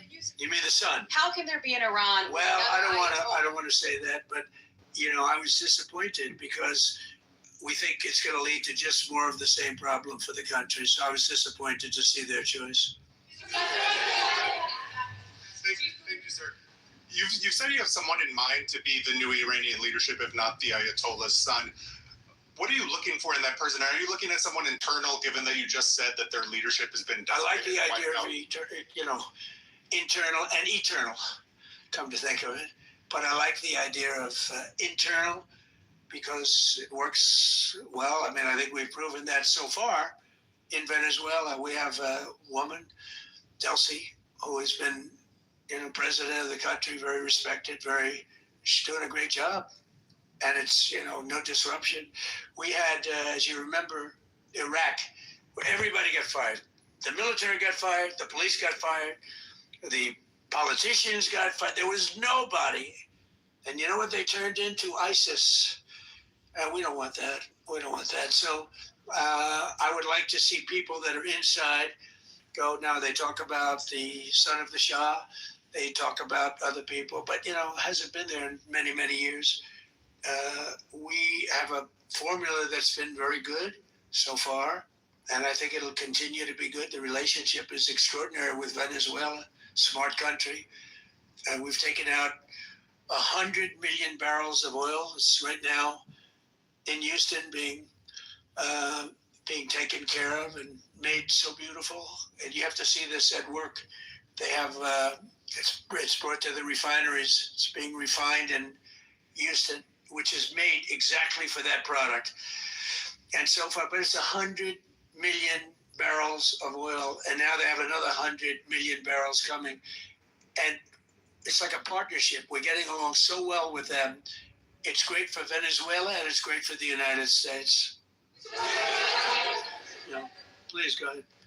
Mr. President, you just suggested that Iran somehow got its hands on a tomahawk and bombed its own elementary school on the first day of the war. But you're the only person in your government saying this. Even your defense secretary wouldn't say that when he was asked, standing over your shoulder on your plane on Saturday. Why are you the only person saying this? Because I just don't know enough about it. I think it's something that I was told is under investigation. But tomahawks are used by others, as you know. Numerous other nations have tomahawks. They buy them from us. But I will certainly, whatever the report shows, I'm willing to live with that report. Yeah, please. You said earlier that we've already won in many ways, but we haven't won enough. What do you consider enough? What's your baseline? Where they're not going to be starting the following day to develop a nuclear weapon. Where they'll look at that man and some other people from the administration and say, all right, we're not going to do it. They were not willing to say that.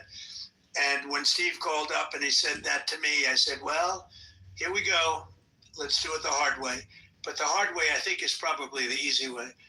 When basically I can see that they will no longer have any capacity whatsoever for a very long period of time of developing weaponry that can be used against the United States, Israel, or any of our allies. We have great allies in the Middle East, great countries that are allies. And they were staying out of it until they got hit.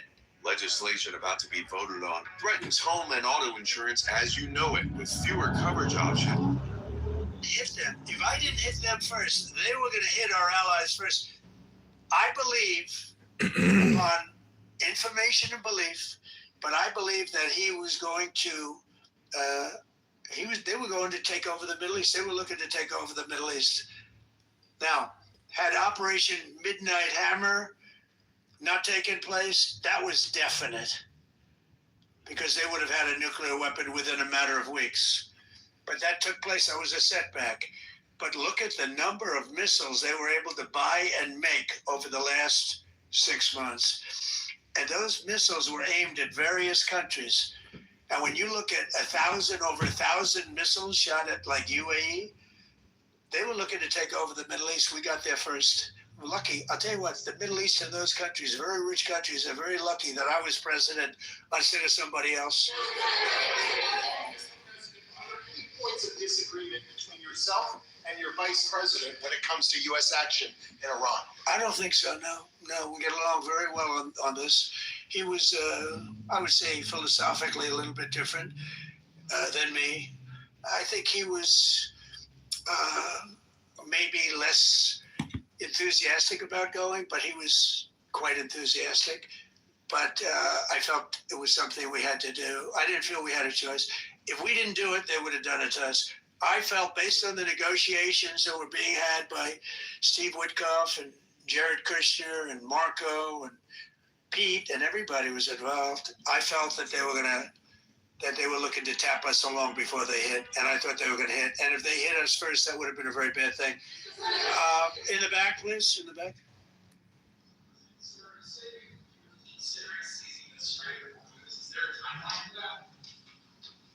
About the Strait, you mean? Yeah, well, I want to keep it open. I want to keep it good. You know, it doesn't pertain to us so much as it does to China. We're really helping China here and other countries because they get a lot of their energy from the Straits. But, hey, look, we have a good relationship with China. It's my honor to do it. Yeah. Leader, you have called him an unacceptable choice. So does he have a target on his back? And how can you say I don't want to say whether or not he does because that would be inappropriate. But hey, look, I had a target on my back because, as you people wrote pretty well, they caught the assassin that was after me. So we just got them first, but they caught the assassin. They have him now in custody that was after me. So, but people don't like to mention that, but they did catch him. And I'd like to congratulate our military, Secret Service, FBI, all of the people that worked on that, but they did. Yeah, please. Go ahead. No, go ahead, please. Thank you, Mr. President. You promised the Iranian people you would help them, but it sounds like you're willing to end this fight after your military objectives have wrapped up. Isn't that a betrayal of Will I help them? I'd like to, if they can behave, but they've been very menacing. They're great people. They have an amazing population. It's amazing, smart, brilliant, energetic. They have a great point. I'd love to help them, but they have to be in a system that allows them to be helped. And now you add that up to all of the other things, Midnight Hammer, getting rid of the nuclear threat from Iran, which is a big moment in history, in my opinion. And the great success we've had in Venezuela and all other places, every place we've gone, we've had tremendous success.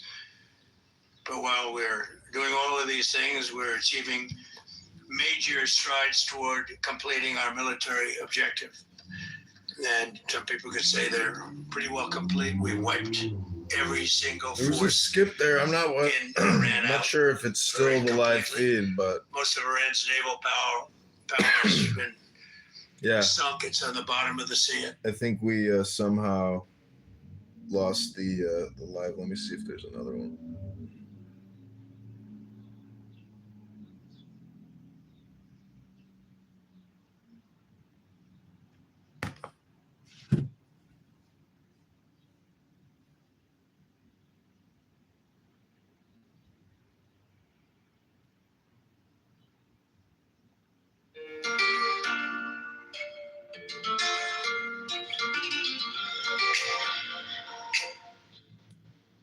But now everybody's doing this. Watch. Doesn't matter how far you drive, doesn't matter how old your car is, doesn't matter where you live. For full coverage as low as $37 a month, all you... Well, what happened during his nomination? What happened to you? I'm sorry, it's people that were not for him, senators, friends of mine. Sir, I don't think you're doing the right thing. Now they're calling me up. What a choice. These two guys are fantastic. And John Ratcliffe was incredible. He was actually their genius that called us from, he was 40 miles away. And he said, we're seeing something. Was I playing? It's so hard to know. And they kept the camera on. Pretty sure this is the correct live. It wasn't moving, and they said, probably wrong, but we're seeing something moving. This is a vast mountain, vast, thick, with bushes, trees. He said, we see something moving 40 miles away. It was the head of a human being, I'm telling you, it's moving. And then all of a sudden, 45 minutes later, he moved a lot. Stood up, and they said, we have him.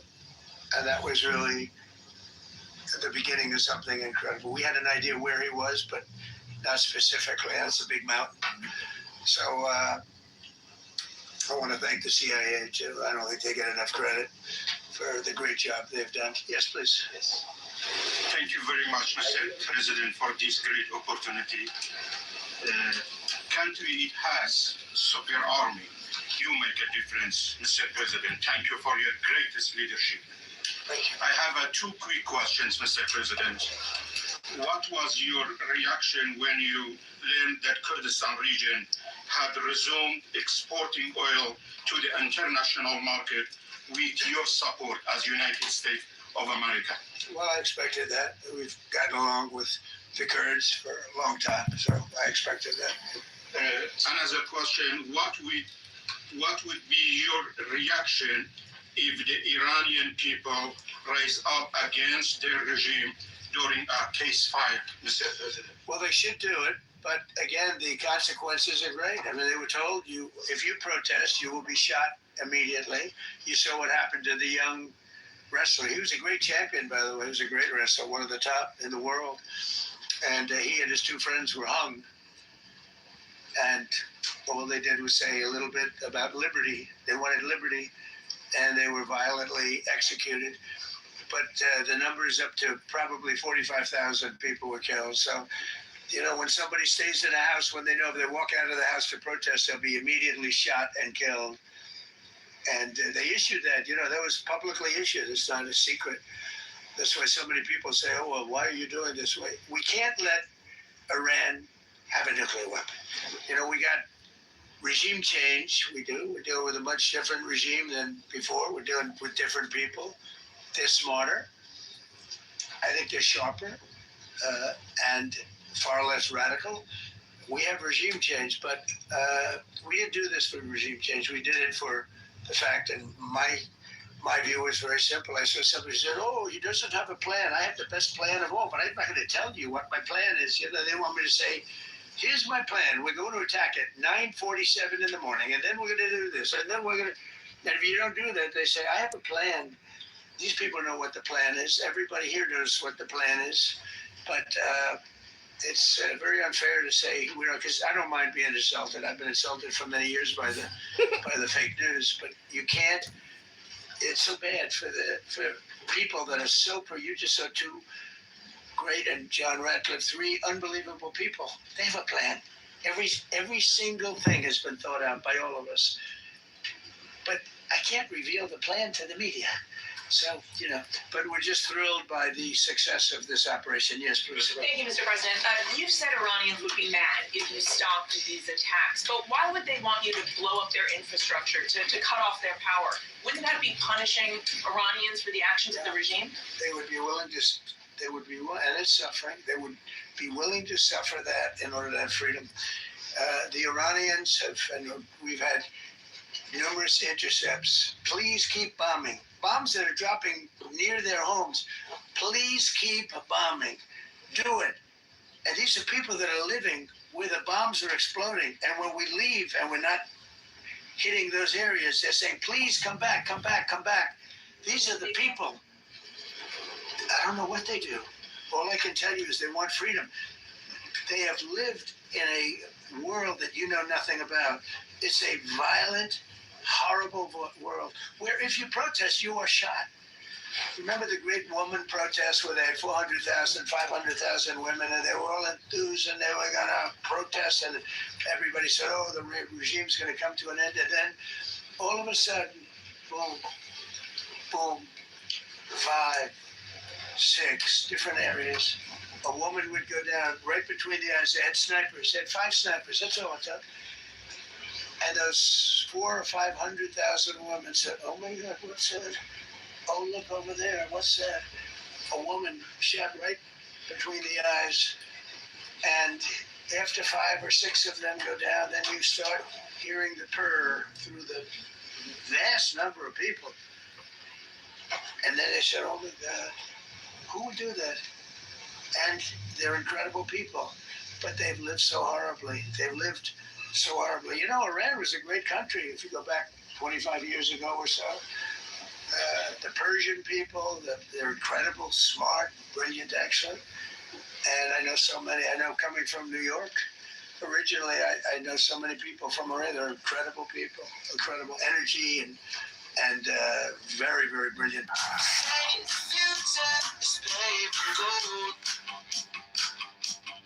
Asian woman, remember the Great Woman March? Everybody was like, oh, this is the end of the country. And then snipers selectively picked. Every single one was shot right between the eyes from a long distance. They were on top of buildings. Nobody even knew where they were, where they're coming from. This wasn't like a machine gun, which is also very bad. They've done that too. They did that recently. This was snipers sitting on the top of buildings, aiming and hitting women. And when they see people go down, and all of a sudden there's a riot in the reverse direction, and they never came out again. And a lot of the news doesn't talk about that. They talk about, oh, women's rights. You want to see women's rights? You're not going to see it there. It's amazing when I see some of the stupid people like, you know, AOC +3, all that group. They talk about, oh, freedom for Iran. They don't tell you the real facts. Women, men, gays. How about gays for Iran? They kill the gays. They throw them off buildings. So I wonder what's going on. I can only say this. They want us to keep bombing, even if it jeopardizes, because their life is in much greater danger. They want freedom for Iran, but it's very hard for them to protest. I actually tell them, I said, don't go out. I fully understand. Nobody in this room would go out. I don't think there's any, because frankly, it's not a question of bravery. We're all brave, right? You're brave, I'm brave, we're all brave. But we're also intelligent. If you have people shooting at you, expert shots with the best rifles you can get, and hitting you right between the eyes every single time, and you're looking here and you're seeing and you're looking here, you're out of there. I don't care who. Mark Meredith, Fox News. I know that. Oh, thanks. Go ahead. America's watching. Can we go back to the weekend? First off, was everyone on board with the operation, or were there people that were trying to talk you out of going through with the operation this weekend? Not everybody was on board. Somebody else within? No, there was military people, very professional, that preferred not doing it. These two were totally on board, which was very important. They weren't, it would have had a little difficulty. But no, there were military people that said, you just don't do this. You don't go into the heart of a very powerful military. You know, this is, hey, you have countries and countries. You have some countries where military is not their strong suit. This whole thing is militarized like nobody's ever seen before. Half the people are wearing uniforms. And we had people within the military. Usually it's not done. That's one of the reasons. You know, I was surprised. Somebody said it's the only time it's ever been done. I said, that's not possible. But it is possible, because you're going into hundreds of thousands of soldiers along the path. I mean, look at some of the helicopters, how they got hit. So, yeah, there were people within the military that said it's a wise. And don't forget, how many men did you send altogether, approximately, for the operation? I'd love to keep that a secret. Okay, well, but I will tell you, the number, I'll keep it a secret, but it was hundreds and hundreds of these people. That's pretty good. Is he central casting? But hundreds of people went into this journey. Hundreds of people could have been killed. Forget about the equipment, a lot of equipment, nobody cares. Hundreds of people could have been killed. So we had people that were within the military that said this is not a wise, and I understood that, but I decided to do it. Was there a point that that you were thinking there's too much on the line, and somebody was saying maybe we abort this now and wait? I mean, given the resource, like the general said, it seemed like there was so much on the line here. You must have been thinking, well, this could have completely changed. So the first one, which was in many ways as dangerous as the second, I guess it gets, because we're flying over daylight. You know, we're the best at the world at night. We have goggles that we have goggles. I've tried them, and they're unbelievable. I see better with the goggles at night than I see without them during daylight. I mean, daylight today, we have a beautiful day. You see just as well with goggles. In many ways, it's enhanced. So we have the best in the world. So it's much safer for us to do it at night, whereas other people, no other country has that capability. They don't have that particular piece of equipment like we do. But when I was told, flying and in daylight, I think we flew 7 hours over Iran, and that's a long time, over unbelievably hostile territory where they have nothing but weapons. We took out their anti-aircraft, which is great. We took out their radar, which is great. We took out a lot, but they still have, what hit this one was a handheld shoulder missile, heat-seeking missile. So it's not like, they're totally whatever.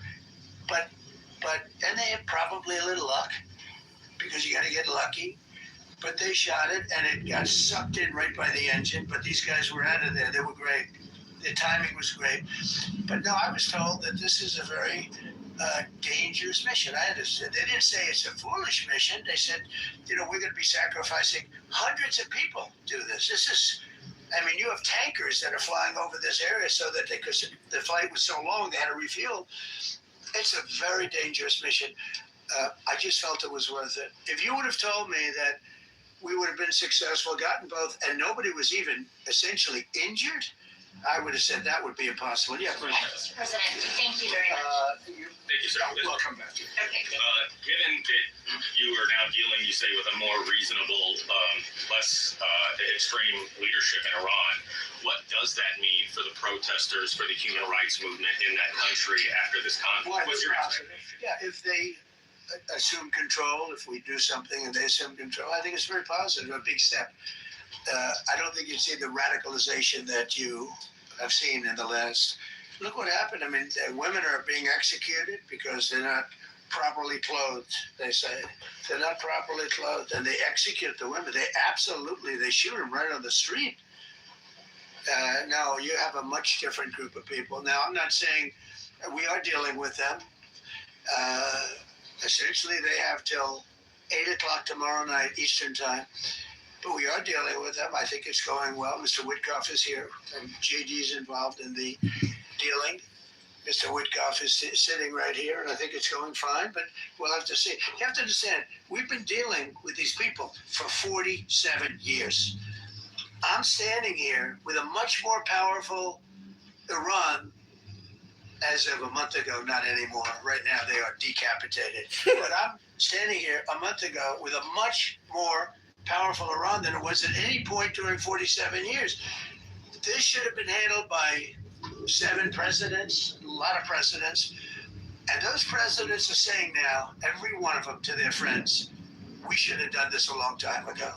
So it's not something I like doing. It's very dangerous, and we're getting them at the height of their strength. If I didn't terminate the Barack Hussein Obama Iran nuclear deal, they would have had don't forget, that was a path to a nuclear weapon. Remember this.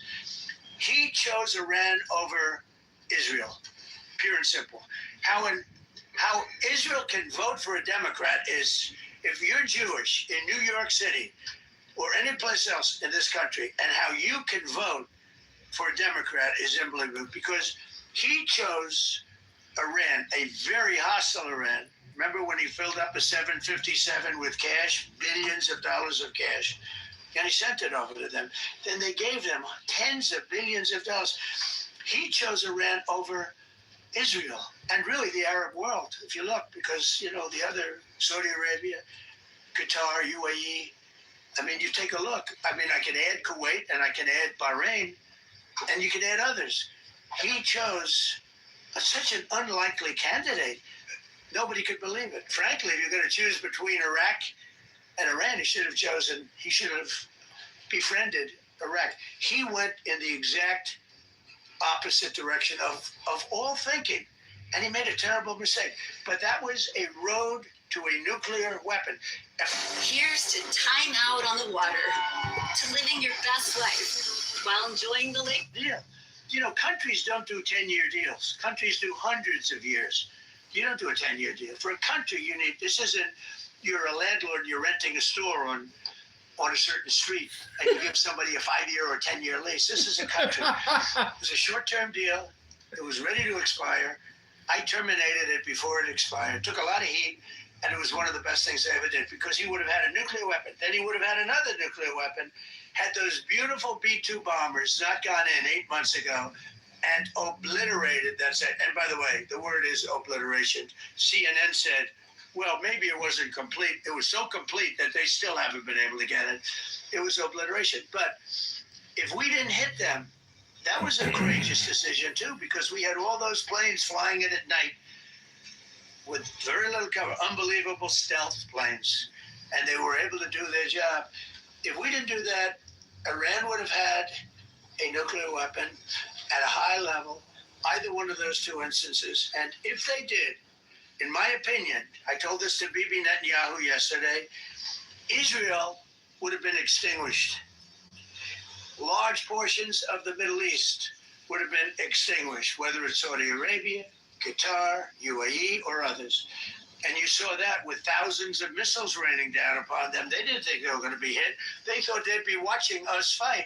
And all of a sudden, UAE got hit by 1,500 missiles. He would have taken them out also. And they were powerful. If I didn't come along and terminate the Obama deal, which was terrible, the Iran nuclear deal was a road to a nuclear weapon, a big one, unlimited, legally. I terminated it without even much thought. It was so easy. I terminated that, and then the B-2 bombers. And I did one other thing. I had killed Qasem Soleimani, who was an evil genius. And the reason I did it, I heard he was going to knock out 5 of our military bases. And had he lived, I believe we would be fighting perhaps a different Iran right now, because he's never been replaced, you know. And I did one other, but this one was not picked up. Osama bin Laden. If you read my book, I said you got to take him out 1 year before the World Trade Center came down. So I wish you'd read the book. But you, as a president, to be a good president, I believe you have to have good instincts. And a lot of this is instinct. Yeah, please. Thank you so much for taking my question, Mr. President. Last week you suggested that Europe should take the lead on reopening the Strait of Hormuz. Has circumstances changed now that you're issuing a direct 48-hour ultimatum? And secondly, would a new ceasefire include Israel, or would it just be between Iran I and can't the talk about US? ceasefire, but I can tell you that we have a active, willing participant on the other side. They would like to be able to make a deal. I can't say any more than that. You've listed the goals. Excuse me, please. You've listed the goals. Who are you with? My name is Diakur. I'm with the largest Kurdish media outlet, Trudan Media Network. It's based in Iran. Go ahead. Mr. President, you said before that you don't want the Kurdish forces to enter Iran and be harmed. Do you still want them to stay away? Or what role do you expect them to play now? I'd rather have them stay away. I'd rather have them stay away because I think they bring with them some problems and some difficulties. And I don't think they bring death. I mean, you know, to themselves. But I'd rather have them stay away. Thank you, Mr. President, for the question. Deliberate attacks on civilian infrastructure violate the Geneva Conventions and international law. I'm with the New York Times. Zolan from the New York Times. Are you failing? Are you concerned? Circulation way down at the New York Times. Are you concerned that your threat to bomb power plants and bridges amount to No. I hope I don't have to do it. But again, I just said 47 years they've been negotiating with these people. They're great negotiators, and because they're not going to have a nuclear weapon. And if somebody that takes my place someday is weak and ineffective, which possibly that will happen because we had numerous presidents that were weak, ineffective, and afraid of Iran, we're never going to let Iran have a nuclear weapon. And if you think it's okay for people that are sick of mind, that are tough, smart, and sick, really sick, from a policy standpoint, from any which way you want to say, mentally, these are disturbed people. If you think I'm going to allow them, and powerful and rich, to have a nuclear weapon, you can tell your friends at the New York Times, not going to happen.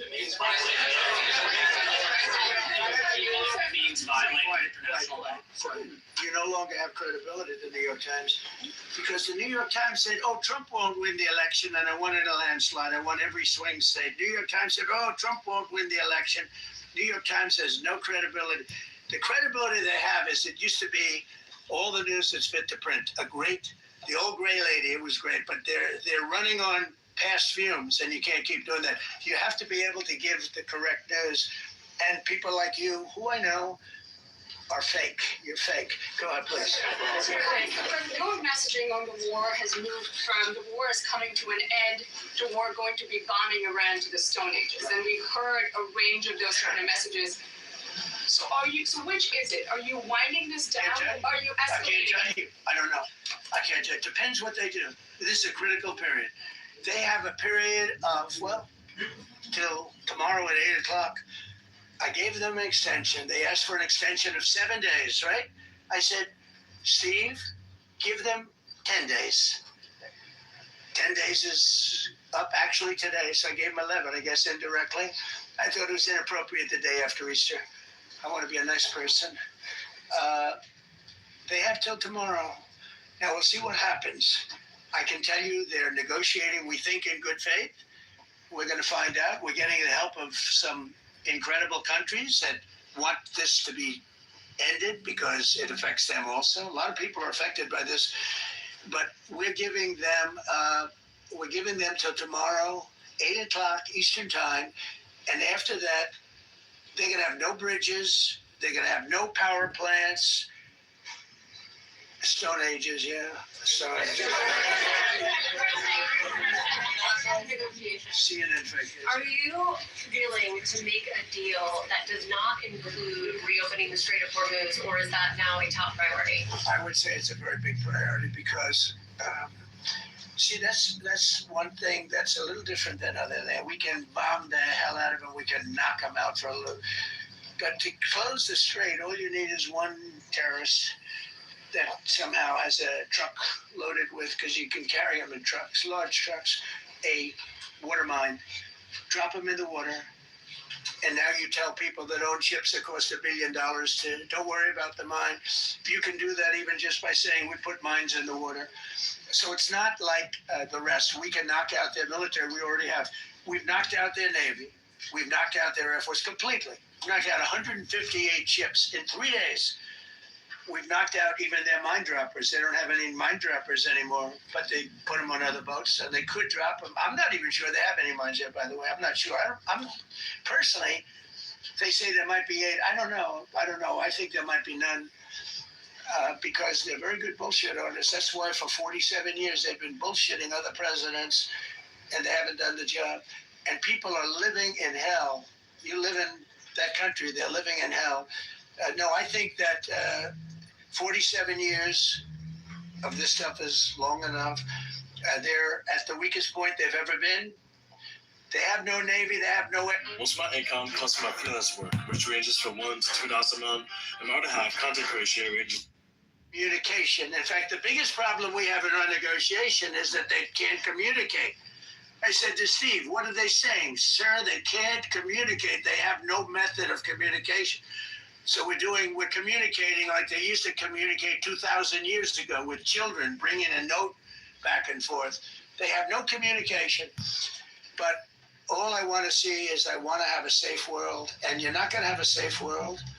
Israel will be gone. The Middle East will be gone. And then they're coming for Europe. And I have to tell you, I'm very disappointed in NATO. Very. I think that NATO... I think it's a mark on NATO that will never disappear in my mind. You know, they're coming to see me on Wednesday. They're going to say, oh, we'll do this, we'll do that. Now they all of a sudden want to send things, you know. But they said it loud and clear at the beginning when I spoke to UK of all. I would have said they would have been there first because they're the oldest. And I say, yeah, I'd love to have a little help. He said, no, sir, we'd rather wait till you win. I said, I don't need help after we win. They have 2 old broken aircraft carriers, barely work. I said, I guess we can use them. Who the hell knows? I called the general. He didn't even want to. He said, we don't really need them. We got the SS Abraham Lincoln, sir. We don't need them. Do you know, we have, in terms of technology, we had one day 101 missiles going at 2,700 miles an hour aimed at the Abraham Lincoln. 101 missiles. Out of 101 missiles, 101 missiles were shot down. Unbelievable technology.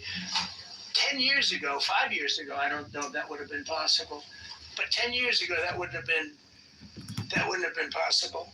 101 missiles heading to a ship that's not that far off the coast. And out of the 101 missiles, we shot down all 101. We have weaponry. The Patriots are unbelievable. We have weaponry that's unbelievable, yeah. Go ahead, please. Thank you, Mr. President. You said earlier today during the egg roll that you would like to take Iran's oil, but Americans want U.S. forces home. Correct. What's that trade-off? If I had my choice, yeah, because I'm a businessman first. With Venezuela, as you know, the war was over in about 45 minutes. And we have great people running Venezuela, very good people. I mean, the relationship is good. And we are a partner with Venezuela. And we've taken hundreds of millions of barrels, hundreds of millions, over 100 million barrels already is in Houston, refined and out, and paid for that war many, many times over. Many times. You know, the old days, to the victim. Okay, you know that. To the winner belong the spoils. Go the spoils. And I've said, why don't we use it? To the victor, go the spoils. And we don't have that. We haven't had that in this country probably in 100 years, because even the Second World War, you look at the Second World War, we didn't have it with the Second World War. We helped rebuild all those countries. We rebuilt Germany. How about Germany telling us that, well, it's not their war. We had nothing to do with it. They wanted me to go and tell them everything I was doing. We didn't know anything about it. Well, if I would have told them, they would have leaked it, and we wouldn't have been nearly as successful, possibly, right? But to the victor belong the spoils. So we haven't heard that in, I think, maybe hundreds of years. Now with Venezuela, and we, just so you understand, the people of Venezuela, they say if I ran for president of Venezuela, I'm polling higher than anybody has ever polled in Venezuela. So after I'm finished with this, I can go to Venezuela. I will quickly learn Spanish. It won't take too long. I'm good at language. And I will go to Venezuela. I'm going to run for president. But we're very happy with the president-elect that we have right now, the people that are running it. If you remember Bush with Iraq, they fired the generals, they fired the police, they fired the people that worked in their equivalent of the White House. They fired everybody. And you know what they had? They had a mess. And you know what happened? ISIS formed. Those generals and those soldiers got together. The police got together. They all got together. They formed ISIS. Not going to happen with us. So Venezuela's been an incredible situation. We went in. We were very successful. Military power like nobody's ever seen. The general, Venezuelan general, said, I was on that site. I said, I've never seen ferocity like that. I've been doing this for 40 years. He said, I've never seen it. They hit us from 17 different, they were all set. They saw that big, beautiful aircraft carrier, the Ford in that case, and planes were pouring off it at 1 o'clock in the morning. So typically when you see that late at night, you know, you could be in trouble, right? And we were all ready. They had their equipment. It was Russian. And they had Chinese equipment. It was all set. They were going to give us a fight. He said, and then they came. And they came at speeds like we've never seen. And they came at 17 different angles. The general and his people, that was a lot of angles. They hit him from every angle. He said, we knew it was over in 3 minutes. We were waiting for them. Their equipment didn't work. And there's a reason it didn't work. Someday we'll explain that to people. They pressed the button, nothing happened. They pressed it again and again, nothing happened. And he said, we knew this whole thing was over in 3 minutes. We've never seen any, he used the word ferocity. The ferocity of these planes from 17 different angles, and it was over. They went inside. And remember, that was on a military base with thousands of soldiers. And those soldiers looked and they said, get the hell out of here. Thousands. We didn't have thousands. We had like 200 people. So we have a great military. And I'll tell you what, somehow this rescue captured the world's attention, more so than normally. You're talking about 2 people. But this rescue captured the world's attention. But we did it in Venezuela. That was amazing. And now we have a very bad man in prison and going to trial. I mean, he released, aside from the drugs, which he was terrible, Maduro released hundreds of thousands of people from jails into our country. Drug dealers, murderers, the worst people in the world were released into our country because we had a stupid president who probably didn't know, and we had a border czar who never went to the border and never once called our great Border Patrol agents, right? Not once, Kamala. She never called the Border Patrol. She never said, how we do? I used to call the Border Patrol guys every day. You can ask them, Paul, ask any one of them. Brandon, ask them all the time, how are we doing? How are we doing? And we now, I'm proud to say, have a totally sealed border. 9 months, nobody is coming through our border. And nobody even tries because they know they're not going to get through. So we don't have caravans anymore. So maybe 1 or 2 more and we'll be done. Mr. President, are you allowed to, or are you willing to end this conflict with Iran charging tolls for passage through the strait? Us charging tolls? Iran. What about us charging tolls? Is that something you're considering? I'd rather do that than let them have them run. Why shouldn't we? We're the winner. We won. Okay. They are militarily defeated. The only thing they have is the psychology of, oh, we're going to drop a couple of mines in the water, all right? No, we have a concept where we'll charge tolls, okay?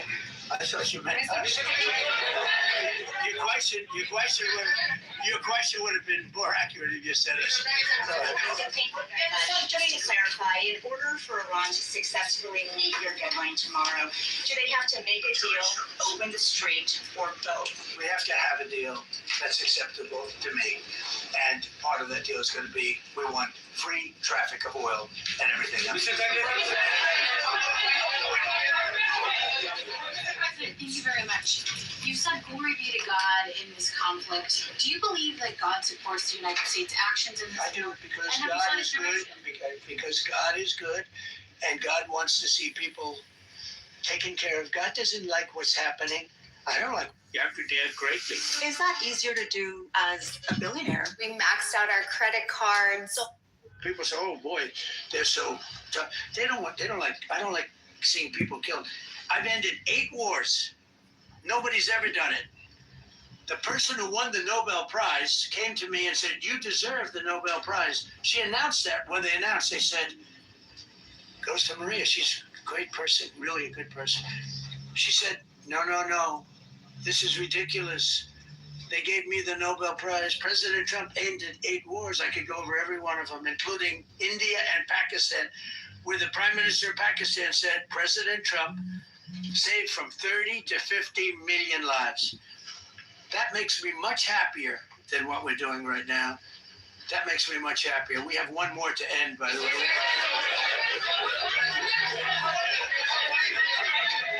You called yesterday in your Truth Social, you called the Iranians crazy bastards.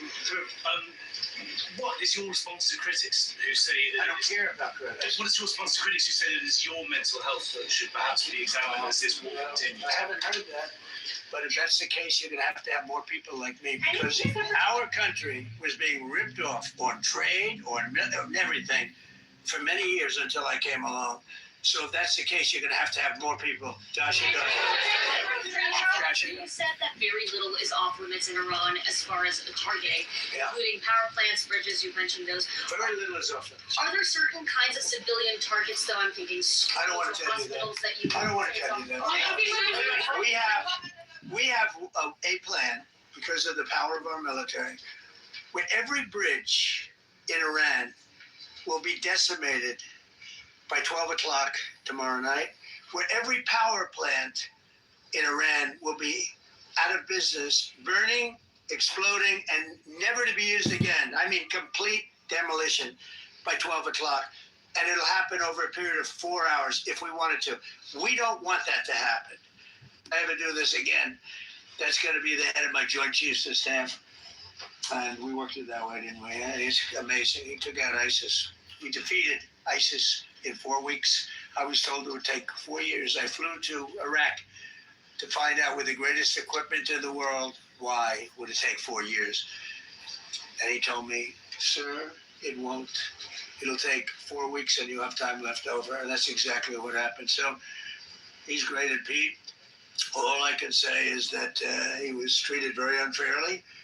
And now those same people that treated him unfairly, that fought against him, they called me up saying, what a great choice he was. I said, well, what happened during his nomination? What happened to you? I'm sorry, people that were not for him, senators, friends of mine, sir, I don't think you're doing the right thing. Now they're calling me up. What a choice. These 2 guys are fantastic. And John Ratcliffe was incredible. It was actually their genius that called us he was 40 miles away. And he said, we're seeing something moving up in the mountain. This is at night. and they kept the camera on him for 45 minutes. I think it's moving, and they said, looping. you know, probably wrong, but we're seeing something moving. I think it looped. Anyways, I think that pretty much concludes it because he said he was only going to do one or two more questions. Any thoughts, opinions, comments, questions, ideas, or opinions? Now is your time to be heard. Raise your hand. Hello. I'm not happy, John. You're not happy? I'm not happy. Well, you have to have faith and let it go. Well, Trump has already, as he said, he's destroyed their Navy. He's destroyed their missile capacity. He has beat them up so badly. But the problem is they can't communicate because they're operating off of 7th century communication networks, having little children pass notes to the fucking intelligence that's running the network. So we have a failure to communicate. Yeah, what's the deal, though? The deal, tomorrow, 8 a.m., if they don't comply, they don't come back into compliance, he's sending them back to the Stone Age. That means Compliance means what? Opening the strait? compliance means whatever compliance means to Trump. That's what it means. He said it. I don't get it. So what are we getting? Well, you just heard him say that back in the day, we would get the money. We would get the oil. To the victor goes the spoils. To the victor goes the spoils. What do we get from Iran in that deal? What are we getting? It's undefined. What? It's not definable. It's just not. You dropped out. What did you say? I said it's undefined and undefinable, that the fog of war and the gray zone is where it's at. So we beat them up a little bit, and now we're back to the status quo ante with them weaker. That's what we get. No, and I just got done talking to someone who's not on social media. What do we were talking about Iran, and basically what she was saying is, she said, you know, all the people who make these comments about what Trump's doing about Iran, they're not thinking logically. Because I just want to know, what are we getting from it? What are we getting? Let me get it out. Well, no, I don't want to hear about your plan. Let me get it out. Listen, do me a favor, Chris. Start with the answer, then we can hear your story. Why can't I finish? Okay, we're trying to I wasn't going to be that long. It's all right. Are we getting anything from Iran? Oh my God! Can you be quiet? Can you answer the question? I'm answering it, and you won't be quiet. Stop whining. You sound like a little girl. What are we getting from Iran? You won't be quiet. What are we getting from Iran? Again, Christian. This is the problem. Christian, no, not what the problem is. This is the problem. A lot of people inside the country. Christian, I'm not asking you what the problem is with the country. I'm asking you what we're getting. What are you for? I have a green badge too. That's awesome. What are we getting from Iran? Can you shut up? No, I can't shut up. What are we getting from Iran? Oh my God. Let me know when he's done talking. Oh my God. And I will talk once he's done talking. If you have an answer, just do me a favor. I have an answer. You won't shut up. No, it's not me. It's you. What are we getting? You won't shut up. You think what you're saying. Okay. All right. Thank you. You think what you're saying. No, I want to know the answer to the question. No, I want to know the answer. These are the types of folks who shouldn't talk about Iran. Let me keep it simple for you. Let me keep it simple for you. Are we getting anything from Iran? Yes or no? Are we? No answer. Okay. I'll take that as a no. I'll wait until you shut up. It's okay. You have your chance. If you decide to change your mind, please let us know. Arash, welcome to the stage. How you doing? What's up, y'all? How you doing? Arash. How you doing? Arash. What are we getting from Iran, Arash? Happy Memorial Day. Yeah, it's not Memorial Day yet. What are we getting? It's Memorial weekend, bro. What are we getting from Iran, Arash? I don't know why you're so aggressive. I don't know. I don't know why. I don't live in Iran. So you don't know either, right? I do know, Okay. but Oh, what's okay. your Tell us. situation? Tell us. What is it?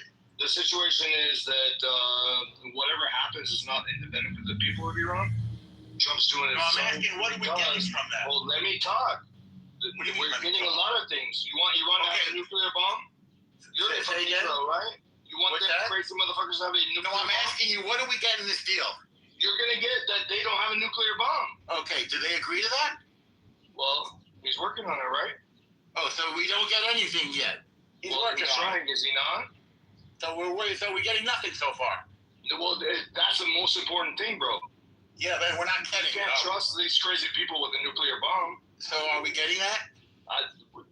Yeah, Trump called me last night. He told me, yeah, he's getting that. Okay. I'm saying that's what the most important thing is. Are we getting it? I hope so. So in other words, we've gotten nothing. So far, no. Okay, that was my answer. Yeah. Thank you. So far, no. But Thank you at for the being same time, honest. they've crushed the they don't have bullshit military. I you know? agree. I agree. So, we but the beat only them up. problem is, the only thing is that people of Iran, the innocent people like every country, they're hoping for that 1% chance that maybe out of all this crazy shit, they can maybe just have a regular life. But Trump's not doing it for the people of Iran. But they Israel's can't not have doing a it for the regular people of life Iran. because they have a bad government in charge. Well, that's what I'm saying. Out of all this shit, they're You hoping don't for have that to say that. 1%. That's something we all know. Right? The question is, The question is, they should not have a nuclear bomb. well, we know that. The question That's is, the if they biggest agree to that. And the answer is no. Even if they agree, they're fucking liars. So we're not getting anything, Rory. Yeah, you can't have an agreement with crazy people. Okay. Can you? That's what Trump wants. He wants an agreement with crazy He's people. trying. He's trying. He's trying. He's trying to do At what least you on and I paper, he's just said. trying. On He's paper, trying to do what you and I just said cannot be done. Yeah, it cannot be done. Yeah. So why? He has to try. He has to try. The country, as a U.S. president, he has to try. So he said, listen, I tried. This is why I did this. You know, he has to try. He did try. He is trying, but it's not going to fix anything. You can't have a deal with the crazy motherfuckers. Well, I agree with you on that. Yeah.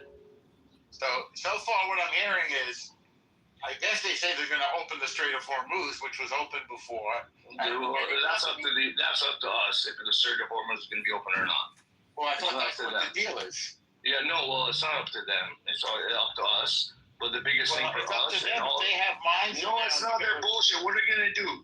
They're going to What are they attack gonna the do? boats. They're going to tax the boats, right? Yeah. 1 or 2 or 3. But if we want, we're not going to let anybody go through. It's not up to them. They don't have anything. They have no navy. They have no bullshit. They have no military. They have nothing. It's up to us, right? So anything that happens over there is politics.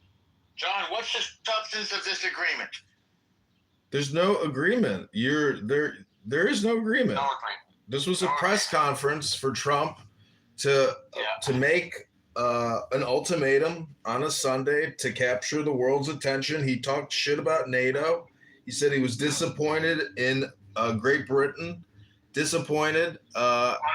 And I so, agree with him. yeah, this was Trump trying to communicate what's going to happen, which is the obliteration of Iran's energy and communication and transportation network. If they don't come back into compliance and give Trump a peace deal of some sort, something, because as he called them, bullshitters, they love the bullshit. So why do we want to John, you can't have a deal with crazy motherfuckers, right? Trump has to do what's politically correct to show people, listen, I tried. I tried to be a good person. I tried to just make a deal, but these guys are crazy motherfuckers. So if he's going to make an action, which I hope so, he does, right? Then he can say, listen, I tried for 2 or 3 months. These guys didn't. It's been cooperate. almost 6 months. Yeah, they didn't cooperate. They didn't cooperate. Done. No. But once again, Iran is not going to change until, I don't want to say it, but until there's boots on the ground. Because these Ayatollah, you kill one of them, 5 other motherfuckers come up, right? So once again, it's not about the people of Iran, but I look at it that way as well, right? So I don't know, man. But Trump's doing what he's got to do, and he's smart. He's gang, and I love him, and he's doing the right thing. We'll see what happens. Those are nice words, but I don't see any deal here. Well, you don't have to see it. He knows, maybe. Well, I don't see it. You don't see it, and you want to know why? Well, me and you are nobody. He knows. Other people know. Speak for yourself. I'm somebody. Well, listen, but nobody. Listen, we're regular people, right? No. No. Okay. You're maybe not. Maybe Trump calls you before he makes a decision, but not me. Right? I'm not asking for a phone call. I'm asking for a deal. You're asking for a deal. Can I ask who are you? Yes. My name is in my profile. I see it. Okay, who are you? What do you mean? I mean, I know Trump. I don't know you. Who are Read you? my profile and you'll know who I am. No, I don't have to read it, but why does Trump have to ask for your permission? I didn't say he had to ask for my permission. I never Well, said you have the obligation that he has to communicate with me. No, he can communicate with the world. He does. And he's doing a great fucking job. There's no deal. Okay. Well, he's doing a great fucking job. I love him. He's doing a great job. Well, and he's keep going. You can send him a Valentine's Day card if you Don't worry about that. Before that, I got to call and make sure that Trump says you said okay, okay? I'm not worrying about All right, cool. What I'm concerned with what I'm concerned with is Iran. Honestly, I don't care. I know. At this point, I really don't care. I understand that. Right. I care. I think he's doing an amazing job, and he's doing the best for the country. Right. And I hope something happens out of all this shit that the people of Iran could be free too. That would be amazing. Yeah. Done deal. Well, there's no deal. That's the problem. No God. deal. I said done deal in my opinion. Oh my fucking God. Yeah, it's a problem. Yeah, that's all good, man. It's not all good. Bro, it's not all good. I get it. Holy shit. I'm saying to myself. Honestly, it's all good. All right. I didn't realize you didn't know you were unmuted. No, I was unmuted. I said, honestly, it's okay. It's all good. You said, You're talking to yourself. Y'all know this guy? Yes. Damn. He's fiery. Yes. Cool. That's what I respect you. I expect you to. I want the president to be fiery. Well, he is. Better than Biden. Better than the one before. That's a very low bar. He's better than somebody who wants. He's got more balls than anybody of them. Huh? He's got more balls than any of them. Yes, he does. And he really, truly cares for the country. Wow. He'll be on Mar-a-Lago playing golf all fucking day long. Wow. He really cares for the country. And he's doing an amazing job. So far, he's done shit that no president has done. Well, I want some progress on Iran. Well, you should text him. Tell him that. I did. I texted him last night. So you have 24 hours to give me an update. Give you an update? See, no, you tell him. 24 hours to give me an update. And CC me too. He got back to me already. That's what's up. Want me to read what he wrote? No, I really don't care. But I think me and you are saying the same thing, but you're aggressive, I'm aggressive, so it's all good. I'll tell you what he wrote. We're on the same page. I'll tell you what he wrote. No, I don't want to know. I don't know. Well, I didn't tell the others. I don't want to know. Okay, you can mute up. Ask them if they don't want to. If they want. Every single day, I will be fighting for you with every breath in my body. For you? I will. To me, I will not rest until we have delivered the strong, safe, and prosperous America that our children deserve and that you deserve, President Trump. This will certainly be the golden age of America. So he takes you this? Yeah, personally. Wow. So let's hope there's some progress. Damn. John, man. I didn't know we had this kind of situation. I love Trump. Right. Obama follows me too. Fuck Obama. Well, I don't roll that way. My opinion. You know how many $1 million he gets to this Iran? That's why I say fuck you, Obama. Too many. Yeah. And did they use 1 penny for the people of Iran? They used it to spread terror. Exactly. So fuck Obama. I love him. He's a good people too, but fuck him for doing that shit. Fuck him.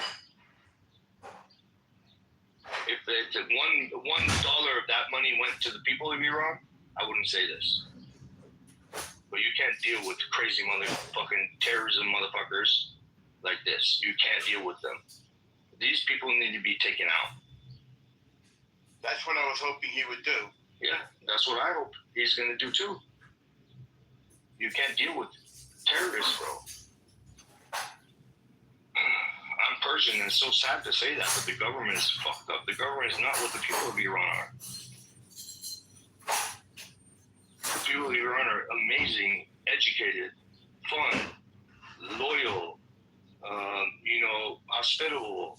But these government, they just use the Quran, the Islam shit, and their own benefit. The Islam says, okay, 9 years old, it's okay. They do whatever the fuck they want. Yeah, he said he has a. Their kids come to Canada, they go to Swiss, they go party all day long. He said Trump says he has a formula, and his formula, he believes that an internal promotion, the same way you run a corporation, do you bring in an outside executive consultant, or do you bring in somebody from the inside that knows the culture, knows the organization for 10, 20 years? So that's what he's referring to, is that this blustering threat may emerge. He's not happy with the Ayatollah's clone, in the same way that Pyongyang clones his child. The next thing you know, you get the same spitting branded image. He's not happy with that, but 100%. We'll see what happens. The people of Iran, inside and outside of Iran, they're calling one person's name, right? I'm not saying he's good. I'm not saying he's bad. We have a lot of amazing Persian people inside of Iran that could be amazing presidents or whatever, right? But the people of Iran are calling one person, which is the Shah's son, okay? That's the only name. They're not calling my name. They're not calling Elle's name. They're not calling John. Yeah, we get it. We understand. We understand how branding and marketing and all these things work. But again, no, it's not branding. He's got a brand. The Shah of Iran has name brand recognition. He's a name. Listen, his dad spoke 20 languages. He flew jets. He was educated. He went to France. These mullahs, they don't even know how to speak one language, right? These guys were with class. They had respect. They had learned. They had education. They have, in the world, they're very respected. Okay, I'm not saying it was good or bad. None of my business. But the people of Iran have one good person. They're chanting his name, right? So they say Trump hasn't met with them, but from the insides, I heard that they've met many times. Okay, but it's very hard to put him in position because these people are terrorists. You kill one of them, 20 other people, brainwashed people come out, So whatever happens, man, I always just wish the best for the people inside of that country, whatever country it is, right? The people inside of that country, I hope they get what they deserve, So he said during his speech today that they were actually actively engaged in an attack during the speech. So, tomorrow, he said it during his press today. He says, as a matter of fact, as I'm speaking to you right now, we are attacking them right now. So. Well, I didn't hear that. I was at a casino. Sorry. I didn't hear that. No, I don't know what he was referring specifically to. On Trump's head, right? Wait, who are we attacking, John? Nobody. Trump said that today during the presser, that as he is speaking, he is actively attacking them at some facility. So he said that he attacked Iran. Wait a second. He said, hang on a second. He said that we're attacking Iran right now? Yes. John? Yes. John? For the fourth time, Trump said during the presser today, actually, as I am speaking to you right now, we are attacking them right now. I hope so. I didn't know that. I didn't hear that part. I didn't hear that either, but I hope so. Because when a terrorist organization, which is the government of Iran, puts a bounty on the president of America, these people are non-negotiable. We need to take that organization out. The Iranian government needs to go. They're a threat to everybody in the world, right? What the balls to say that to Trump? I hope he did, and I hope these motherfuckers leave because I love Trump, and he has the balls. I love it, but you can't fuck with the U.S. military. I do know that the Iranian people love Trump, and the Israeli people love Trump. Yeah. So I hope the American people love him as much as the people from other countries. 50-50, from what I'm seeing. Yeah, unfortunately. Yeah, I'm in Arizona, I'm in Scottsdale, so Republican city, but here a lot of people, everybody loves Trump, but from what I'm seeing, I mean, there's a lot of crazy shit happening in our own country, Like, who are these people? Where'd they come from? You know what I'm talking about.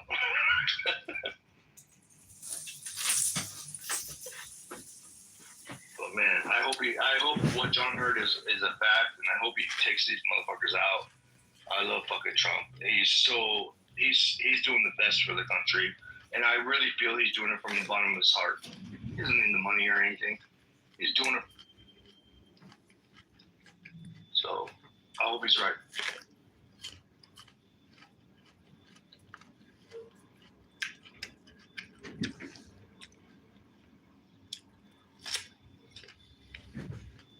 Hello? Hello? Should I not talk anymore? Interesting that Tulsi Gabbard is gone. Thomas Massey gone.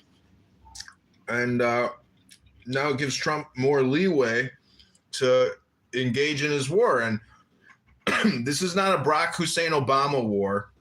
This isn't even a George Bush war. This is a Donald Trump war where to the victor goes the spoils. The press agent says, do you think it's okay for Iran to continue doing the tolls? He says, oh, yeah, I think we are going to do our own tolls. Oh, he said, oh, you said Iran did the toll. No, America's going to be doing the tolls from now on. America's going to be the one receiving the benefits, not Iran, because we've destroyed them.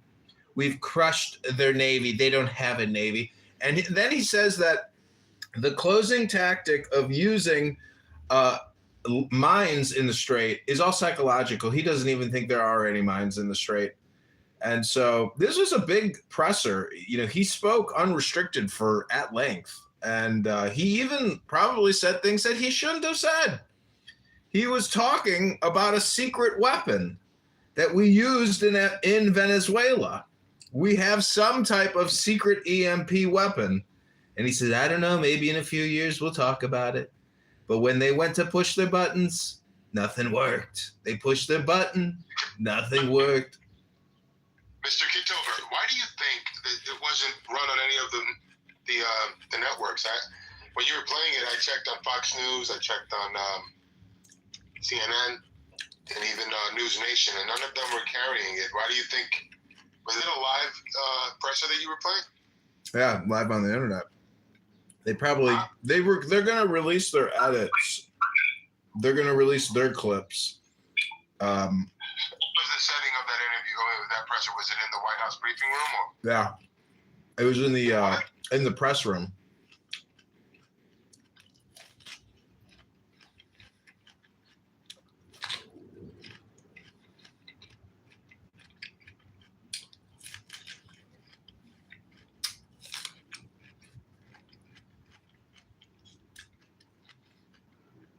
I had no idea that this press event was even happening until that guy, Joe Hero. I said, what are you doing today? He goes, I'm watching Trump do a live press conference right now. I said, really?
Hello?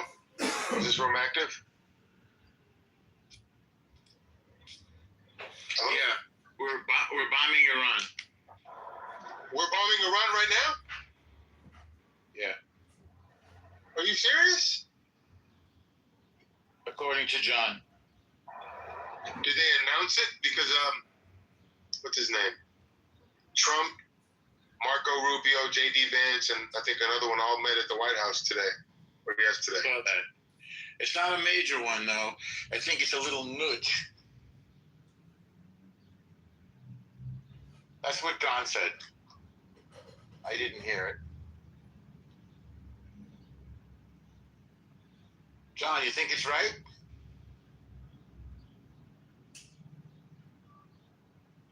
John?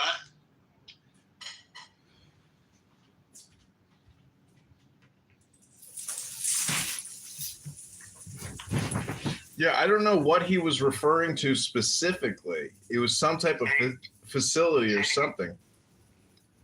We're hitting some kind of facility? That's what he said as he was speaking. He said, right now.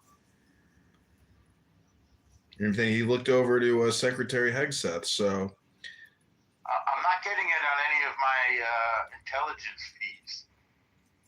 He could have been talking about something else, but I didn't mishear him, or like he said actively not in terms of like a massive strike, but it was some type of coordinated specific attack. And he said if they don't come into compliance by 8 a.m. Eastern Standard Time tomorrow, he said that's it. He says we're sending him back to the Stone Age. And he said they requested 7 days. He said, I said give them 10. And we got Steve Witkoff right here. And Steve says, sir, they have no ability to communicate. They have no communication response system. They're passing notes in secret with children. They can't communicate with us. So this was Trump's message to them, to the world.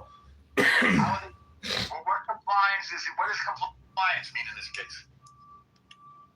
It means whatever Donald Trump says it means.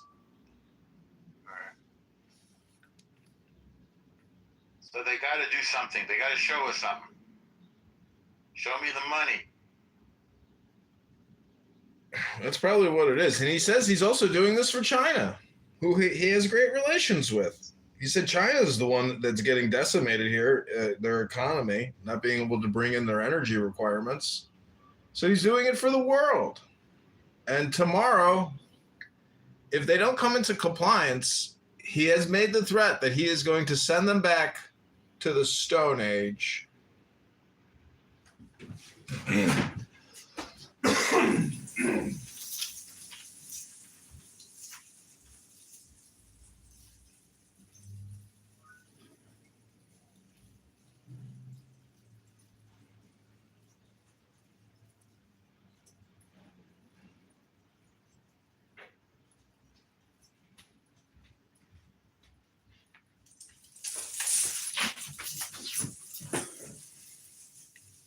He also said that the USS Abraham Lincoln had hundreds and hundreds and hundreds of rockets shot at it, and the technology on the ship is so advanced they were able to eliminate 100% of all incoming rocket strikes.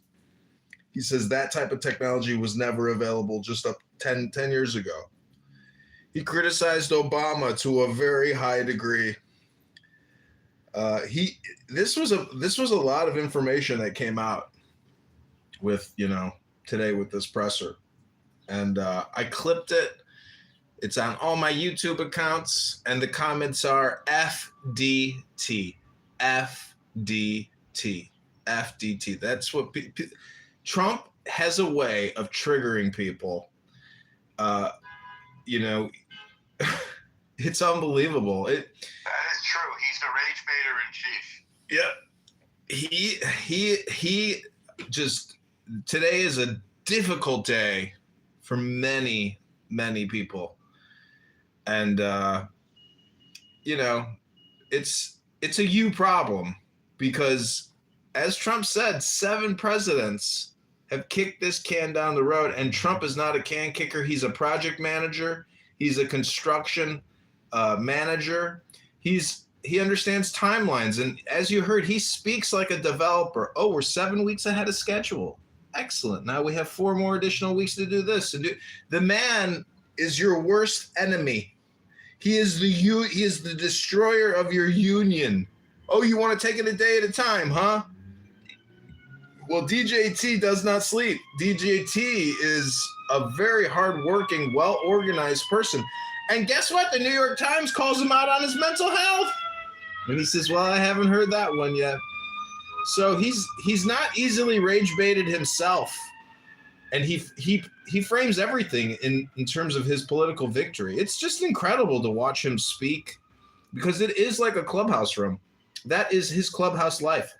That is his house. That is his room. And he brings the people in, and it's just like a clubhouse room. And people respect him. And when he's speaking, nobody interrupts him. It's just incredible to watch him communicate.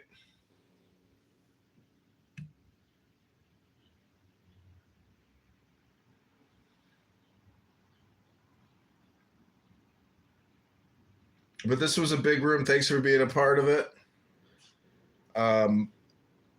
Yeah, it's like a 2-hour event this morning. I went to Chabad last night,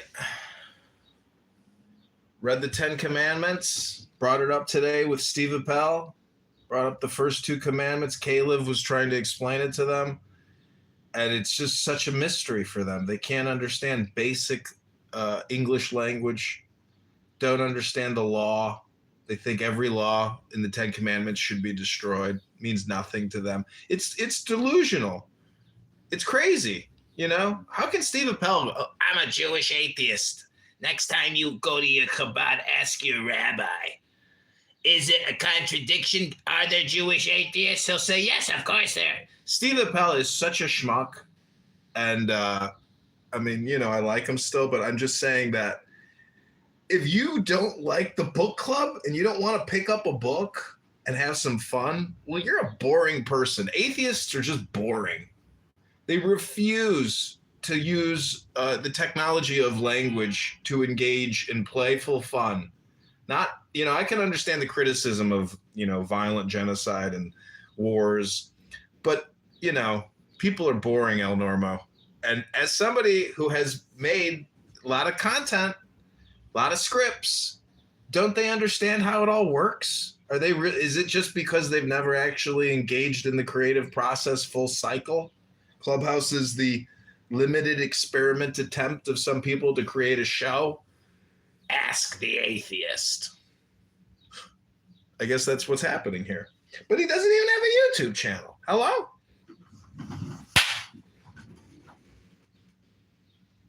He comes from the world of radio. He's a little bit behind technologically. By the way, CBS Radio in New York just went off the air after 100 years of being on the air, apparently. Why? Because it's just not profitable. They're just